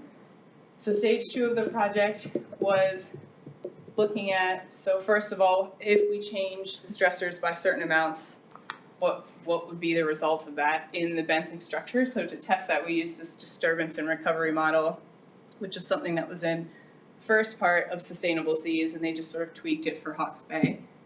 And then from those results, we went back to the systems map and said, right, okay, so if the benthic structure does this, what are the flow-on impacts on that right-hand side of the map in terms of the social impacts of what the health looks like? So I'll briefly go over the model. I did test out a video of the model with someone in the office, and they said that they were so bored. So I took all that out so that hopefully you don't fall asleep. So these are basically the model groups organisms into these categories, and they're different categories based on after a disturbance happens. These ones are the first group of organisms that come in, and then these are the next ones that come in because the habitat's a little bit more suitable for them, and then maybe there's a bit of food in there, and so on as you work down the list. And so the group that we were focusing on is this one, which is the biogenic structure, or the benthic structure of the habitat. So that's sort of a little bit further down, so when the habitat's looking a bit healthier. So that's the group that we focused on in the model. So the way that it worked is the whole green area was gridded out like this with little grids, and then so that's what it would look like, an area, because no area is going to be pristine all the time, right? Things are constantly changing and happening, so they're all in sort of different stages. So if you hypothetically cause a disturbance in this grid, then you just sort of work it through. So then, the first group of organisms settles in, and then over time, you start to get a mix of other organisms that are coming in from the other levels, and it's just kind of moving on, and then you sort of get back to looking almost like it was before, and then back to the beginning of what it looked like before the stressors impacted it. So that's a basic rundown. So the whole model just was constant grid changing, which is the video that I won't show you because it's a little bit overwhelming. So the group got together online because it was COVID times, and we developed scenarios of how much we wanted to see the sediment and the fishing change, to test out sort of what we're talking. Like, are we saying if we get rid of all the sediment, is that the solution, or is it just fishing? What kind of combinations? So we did 3 scenarios and then a baseline scenario. So the baseline was no change at all from the current situation. The first scenario was, so we could also use closures, area closures to fishing as another tool to lessen the fishing. So that comes in here and there. But in this scenario, we closed off all of from 2 nautical miles out all the way around the coast. Reduced fishing effort by 5%, and then reduced the sediment input 10% over 25 years. And we also put in a delay, because even if we started today, the sediment input won't necessarily stop today. It'll take a bit of time for those changes to actually come through the system. So that was the first scenario. The second one, we reduced fishing effort by 30% in this area, 10% out here, and then reduced sediment by 15% over 30 years. And then the last one was reducing fishing effort, by 15% all the way through, and then sediment by 25% over 40 years. And that one was driven because during the tank plan discussion, there was a conversation about the sort of maximum amount of sediment you could expect to be. So we sort of thought, let's go high and see what happens. So those were the scenarios that the group came up with together to test. And these are the results of them. So just to orient you to the graph a little bit, so this line up top is if there were no stressors, and it was that perfect grid in the middle that I showed you before. And then these 2 lines here are the dates of the interventions. So either when the sediment stopped or the fishing effort stopped. So coincidentally, we did them all the same across the scenarios without meaning to. So these are the 2 times when there were interventions. So this is a line that goes down this way, basically means less benthic structure, and that means more. So there's a couple things to point out from this. So one is that even though the interventions happened here, you don't see the impact straight away. And also the trajectories of the 3 lines are a little bit different. So it's not like just because we cut sediment, there's just like no clear answer that solved it. They all did go up just a little bit differently.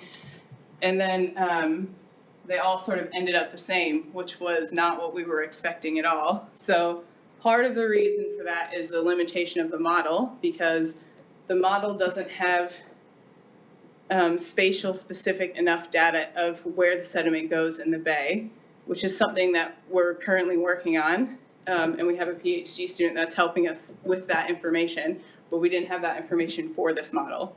So that's partly why they all ended up the same, or similar enough. So that's just something to point out to you. And then the next part of the project was to take those results and then talk through the systems map on that right-hand side. So we talked about, this is a bit simplified, but we talked about fisher satisfaction, cultural identity, and community well-being. So how the changes that we saw over time, how those were felt through the map, basically. So we couldn't, as the group, the way that the facilitator did it is we couldn't see the future results. We could just see the results in that 5-year period. So we were reacting to just what we had seen, and that was it. So we didn't know how any of the trajectories were going to go. And this is just an example of one of them that we did. So this was the first scenario, which is the one that had the 2 nautical mile closure around. And so there's just a couple of things to notice about this. There's a couple of times where you think, cool, that's great news, benthic structure is looking great, but we were actually getting a bit more frustrated because nothing was changing. So we felt like the community would be frustrated, there'd be less of a connection with the ocean, there would be less stocks available, so it was frustration across the board. So that's why there were times where even though we saw positive things happening here or negative things happening, plateaus in particular started to have the well-being go down, a lot of frustration. So that's one thing to take away from it. And then the other thing that we talked about is that because those lines did flatten out, even though that is part of the model, it just highlighted to the group that it does need constant revisiting. It's not like, cool, we dropped the sediment, problem solved, go home for the day. You constantly have to review it and assess if that's working or not working and what to do next. So some of the key learnings, this is just one of the, we weren't all smiling like this every single time we were meeting, but this is a perfect shot.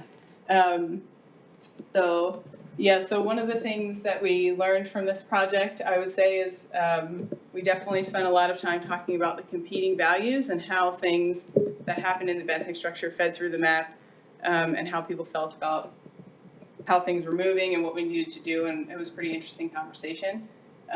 So I thought that was really cool. And we've asked the members of the group already what they plan to do with this information now that we've wrapped up the project, and some of them are already sharing the information with their wider networks and their agencies, which is really positive.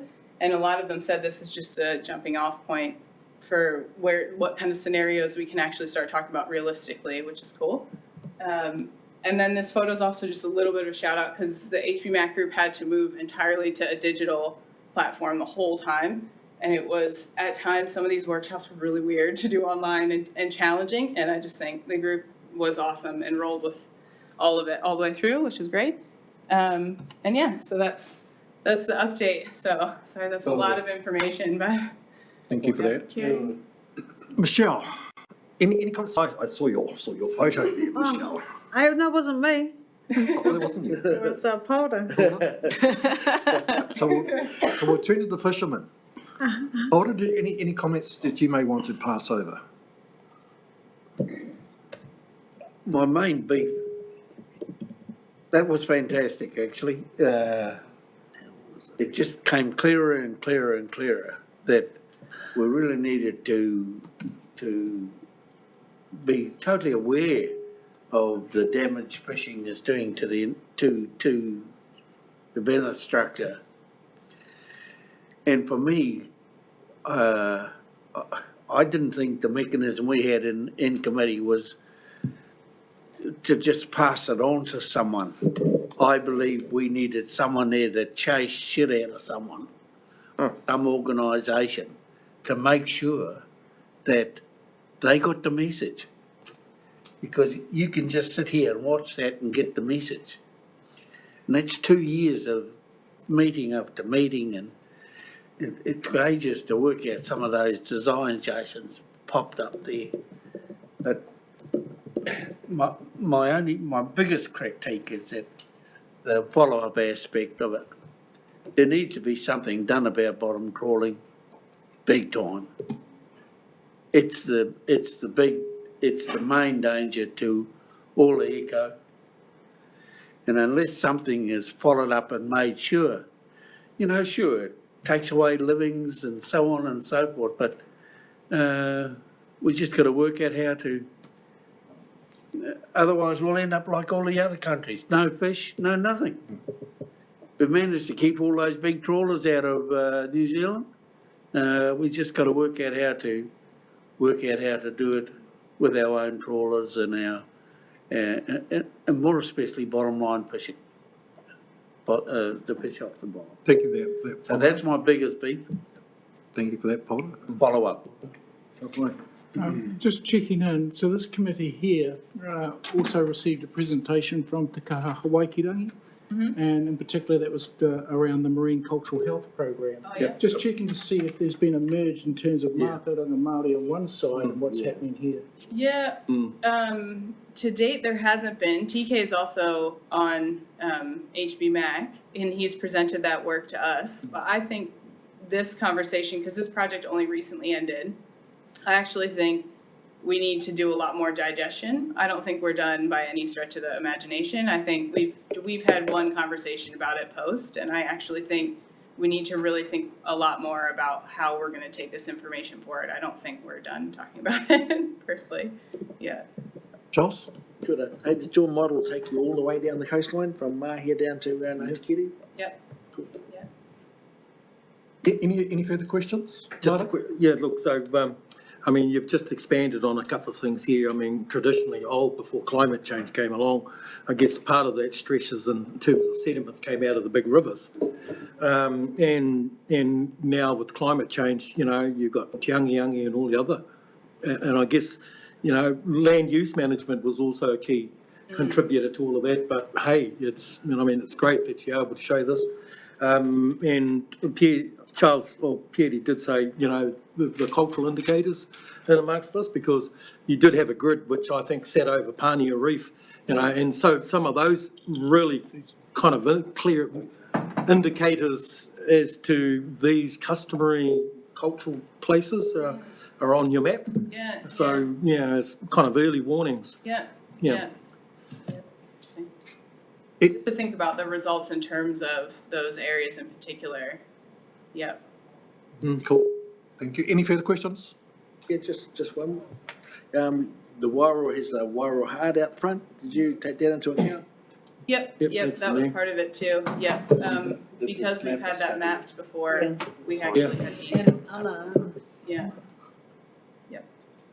Thank you for that. So can I have a mover to receive the report? Thank you, Polder, and thank you, Michelle. Thank you both. All those in favour, please say aye. Aye. Kia ora. Thank you. Carried. Kia ora, thank you. Well done. Boy, Yeah, great piece of work. good, lovely to do. Item 13. Chair, So that was read. happy to take it as read, take any questions. Okay, in regards to item 13, page 63, we're going to take that as read, but we are open to questions. Page is open to questions. Or any committee members. Yeah. Michelle? Sorry, I'm just going to go to my notes. It's about the Hawke's Bay tourism. I just had a few questions around Hawke's Bay tourism. Okay. I'm interested to know why there are no board members of Māori descent on the current Hawke's Bay Tourism Board. When I know there's capable people that have been in Māori tourism for decades in Te Mata Māui. And also, I note that there is one Māori staff member, but he's not of Ngāti Kahungunu descent. So if you're using any of our Paki Waitara, need an expert on that, on our iwi. And I've just been looking into the tourism stuff, and then my other question is, what percentage of the membership are Māori operators, and has the relationship between Hawke's Bay Tourism and Hawke's Bay Māori Tourism, has the gap been closed at all? I noticed their KPI, one of their KPI from 2020-2021 was to align to the values of New Zealand Māori tourism. And then the performance indicator was that there was a cultural brand framework, destination Te Mata o Māui. So, yeah, just probably want to know a bit more information about Hawke's Bay tourism and how much of ratepayers' money goes towards it. Who's going to answer that one? Probably for the publics. So, look, I can answer the last question most easily, and that is that $1.5 million of regional ratepayer funding 70% of which comes from industrial and commercial ratepayers, 30% of which comes from residential ratepayers through the targeted economic development rate, goes to funding Hawke's Bay tourism. Hawke's Bay Tourism's had a set of KPIs set by this council with its contract for a number of years. That contract came to an end during the middle of the COVID lockdown period, and obviously the whole nature of the visitor economy and tourism ground to a bit of a halt, changed somewhat, and they refocused on domestic tourism and particularly through that period, and it's been pretty messy. So there's a bit of a reset going on with a new contract that's being discussed between council management and management of the new entity for endorsement by council post-elections. So that's underway at the moment. As Michelle's noted, there is existing KPI there with respect to the alignment with New Zealand Māori tourism strategy, and there has been work going on by Hawke's Bay Tourism around the regional story with respect to our historic provenance and our cultural context. So there is an understanding there that is an expectation of the funder, that they support Māori tourism and they do embrace the regional, I guess our regional whakapapa in a sense into their work. So that's something which I think we need to see more from Hawke's Bay Tourism on in the new triennium and in their new contract as to how they're going to deliver on that. They did have a dedicated board member role for representation from mana whenua, and I don't know the current status of that since Councillor Ormsby vacated that seat. I think they've got a temporary person in there, Carl Wicks, I believe. Is there operations? I think he's doing both at the moment, but I'm not 100% sure. Hey, and he's not Since- Hogan. Yeah, since I've left. Chair, can I suggest that we register with Hawke's Bay Tourism the interest of this committee on those matters, and in the new triennium invite them to come and present to this committee on their operations. Thank you Very for good that. suggestion. I can't think why we didn't do it Questions earlier, actually. Yep. I didn't realise you went still on anyway. Well, I had a look last night. So any further questions in regards to the reports, committee reports? If not, we'll take them as read. Can I have a move and a second, please? Yep. Thank you, Uppy. Thank you, March. All those in favour, please say aye. Aye. Thank you. Carried. Item 15, verbal updates. 14. Is that you, James? So we've got Gavin's available. Gavin, come up and can answer any questions in relation to the statutory advocacy update. There's quite a lot on at the moment. Page 69. Yes, particularly in terms of national consultation, which of course every member of this committee I think will be aware of the burden of consultation that exists at the moment. Plus we've also got some legal processes in train as well. So it's a busy time. Gavin, is there anything particularly you want to draw the committee's attention to? I was just going to sort of mention the wave of stuff coming out of Wellington continues. There's more on this item and more to come as well. So you're happy to take any questions in relation to the report?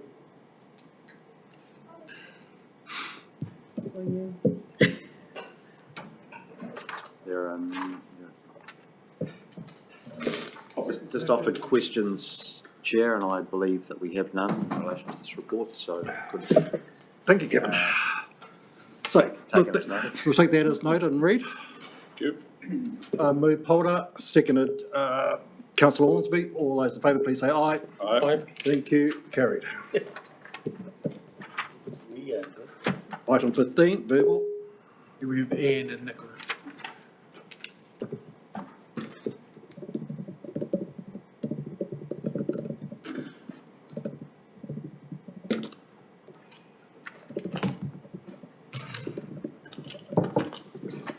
Kia ora. I am Nicola. For those who don't know me, I'm one of the policy planners. I was just going to give you a brief update on our drop-in sessions that we've been running for Kotahi. So we have completed 7 out of 12 of those. They have been throughout the region. We've been holding them in a drop-in session, so we've been kind of holding them over a number of hours. People have been coming along. We've been able to have one-on-one conversations with them, and they've been received really positively. Had lots of good feedback. People have really appreciated us going out to their community, taking time, and really being able to engage with them one-on-one. And all of that has led to a really good level of information and quality of information that we've gathered throughout those sessions. So at the moment, we've done about 7 out of 12, and I think we've got about 450 odd bits of information that we're kind of working through.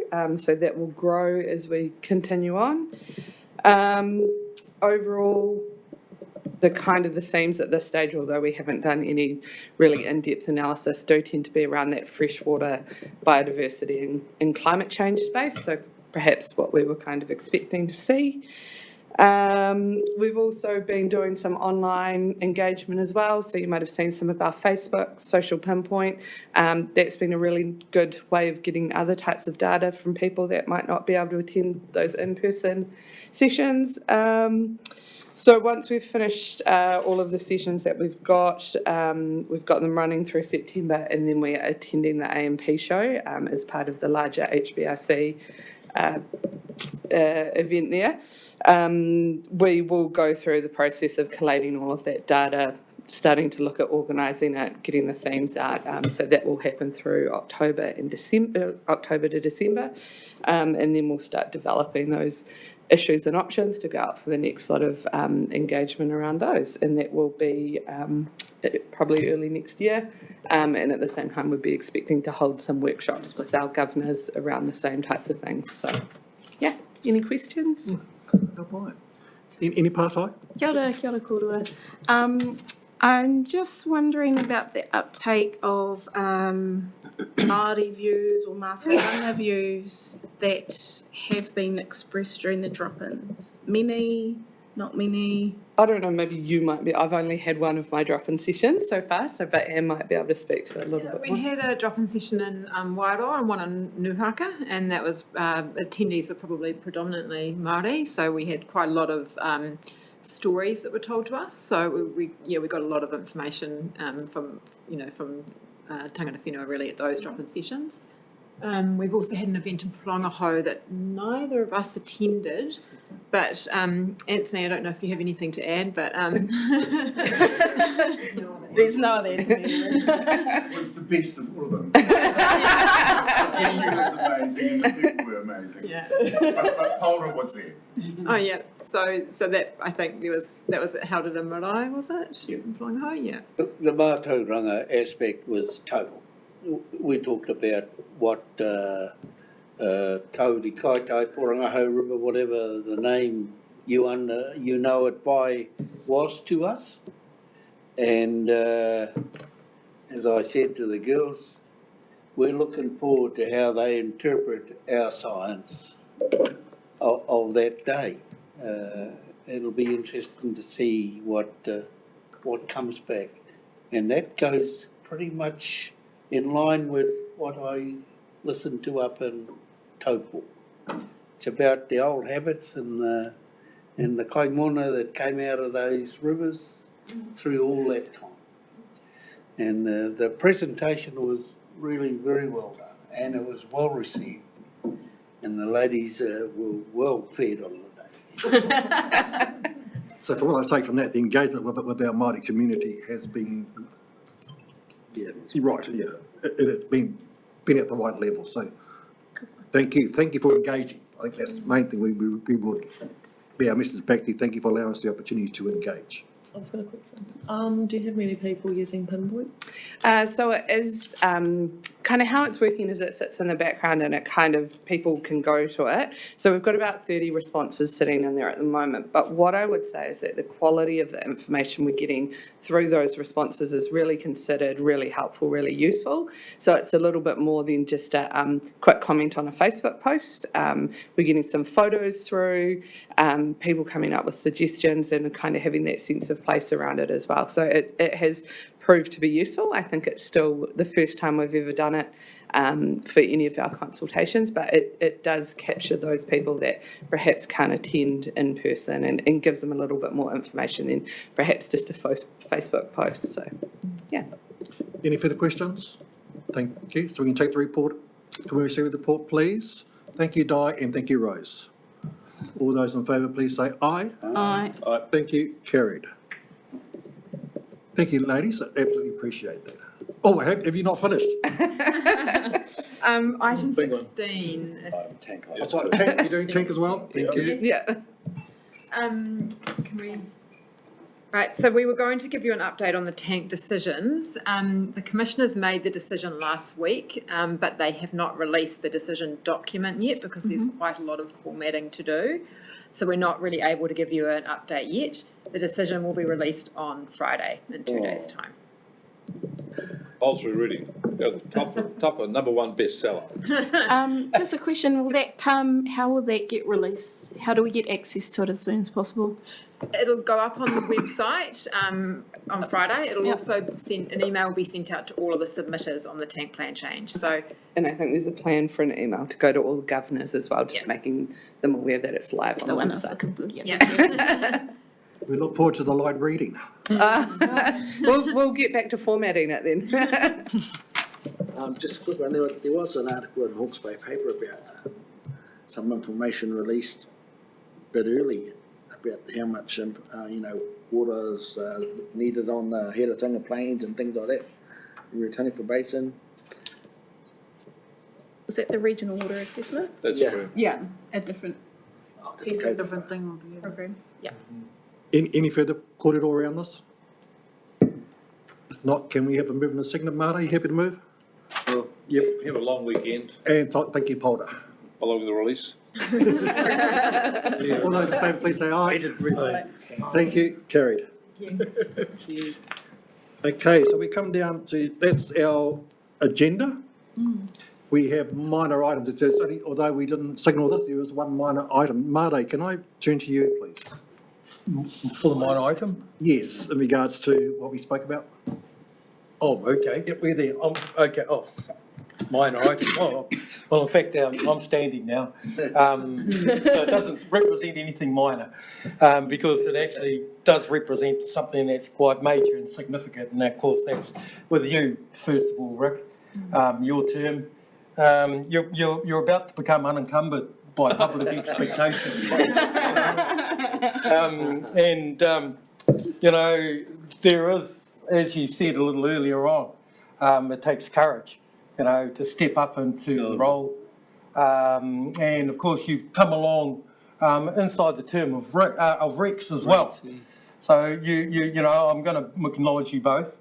And only for, the reasons why we know Rex had to make the decision he had, and he made the right decision in terms of his own well-being. And in some part, it's about your own well-being too, because it does strip, as both councillors will know, there's huge expectation, public expectation on how and what you get to say, and you're in front of the Joe public.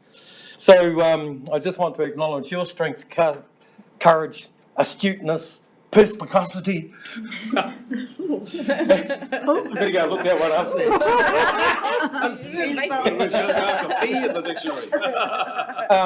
And of course, and we've also got to acknowledge that behind a leader, and I think I'm reflecting back on probably about 30 years of being with council back over in the days of Voltaire Street, when Viv Mole used to be the board secretary. And I tried to think back of all the board chair people, notwithstanding it was quite a quick number, James, to come up with who the GMs were at the time, with Mike Casely, with Andrew Casely, Mike 80 sort of stood in for a little bit of a while as interim. And then we had Andrew Newman, and of course with yourself. And so this is an acknowledgement, I guess, of this relationship that we've had on behalf of all of our Māori standing committees, committee members here, just to ngamihi atu ki a koe, te taonga arohatu nei ki a koe. Kia ora, tukarua nei ki a Rex Hawke, me pāna me ki tō kaha, ara kia tūtaki ai pai te hia moia o ngā tangata katoa I roti te rohi nei o te matawa Māui, notwithstanding, of course, the representation that you strongly supported, both you and Rex, in terms of a defining moment in our 180-year turn of events. And that's quite significant because of your push to get it over the line. I'm gonna pull on something now which we gracefully have been acknowledged because Uncle Wehuata married into Waipatu down in Heretaunga, and although he was from Pahauera and Wairo, you know, the famous words of tūtira mai ngā iwi tātou e. So e tū tātou whānau in terms of just to acknowledge Rex, the staff behind you all too as well. And Rick. And of course, tūtira mai ngā iwi, tātou e. Tūtira mai ngā iwi, tātou e. Whai a te maramatanga, me te aroha e ngā iwi, kia tapatahi, kia potahira, tātou e, au e, tātou, pūratia ki a mau. E o te tira whakamaua kia tīna. Haunia hui e. Taiki. All right. Yeah, well, that is fantastic. Rick, Yeah. did you want the opportunity to read? Oh, I do bad. Did anything left for you to say? I do bad farewell, so I'm maybe all upset. Yeah. And I missed a lot of you. And miss you, Rick. Thank you.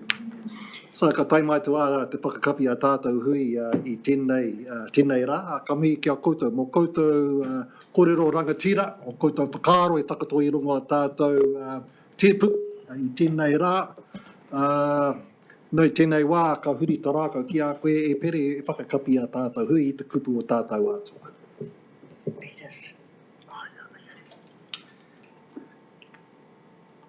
Ki tō tātou atua. Ka hoki au ki ēnā I whakaatu mai me ki rā I whakataka te haka.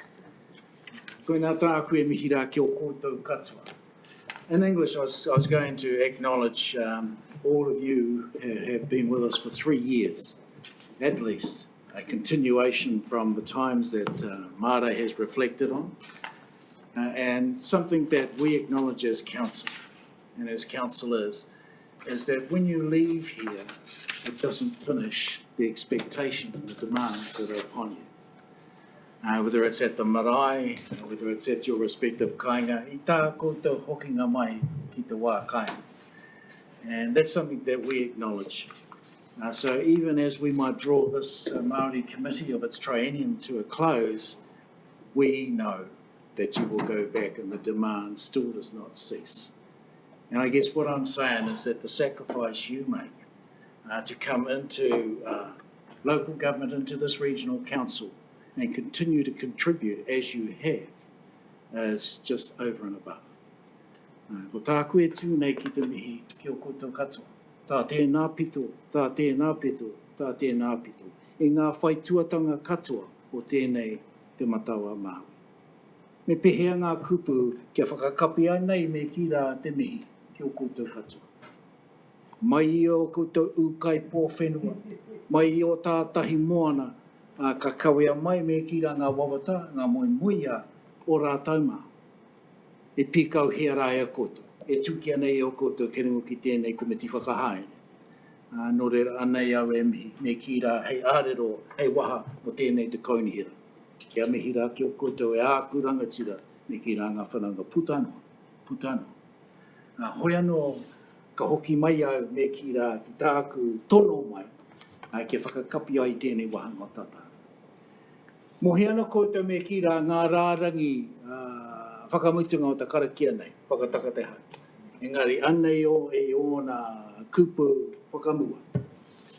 Ue ngana ki te pitu tarangi atu hua nei, he ngana tā ue nuku, ue rangi. Ture ata kawarera ata hau tongata hara mai rā. Toki nui te toki ro, te toki tāwai. Ka panatero taku poe tarangi ka hinga ka ma te whakataka te hau ki te uru, whakataka te hau ki te tonga. Kia mā kina ki uta, kia mā taratara ki tai. E hi a ki ana te ata kura he teo, he huka, he hau, turu whakamaua kia tīna. Au mie, hui e. Tai ki e. Kia uhia nei ke muhu tō tātou nei kai. Nau mai ngā nua hora nei, hara mai rā koe whakatūpua, na ku whakatūpua rangi tāwhia kia rehua, kia tamite au mārama e ronga whakairia ki runga turu whakamaua kia tīna. Tīna. Hui e, tai ki e, kia ora tātou. Good result.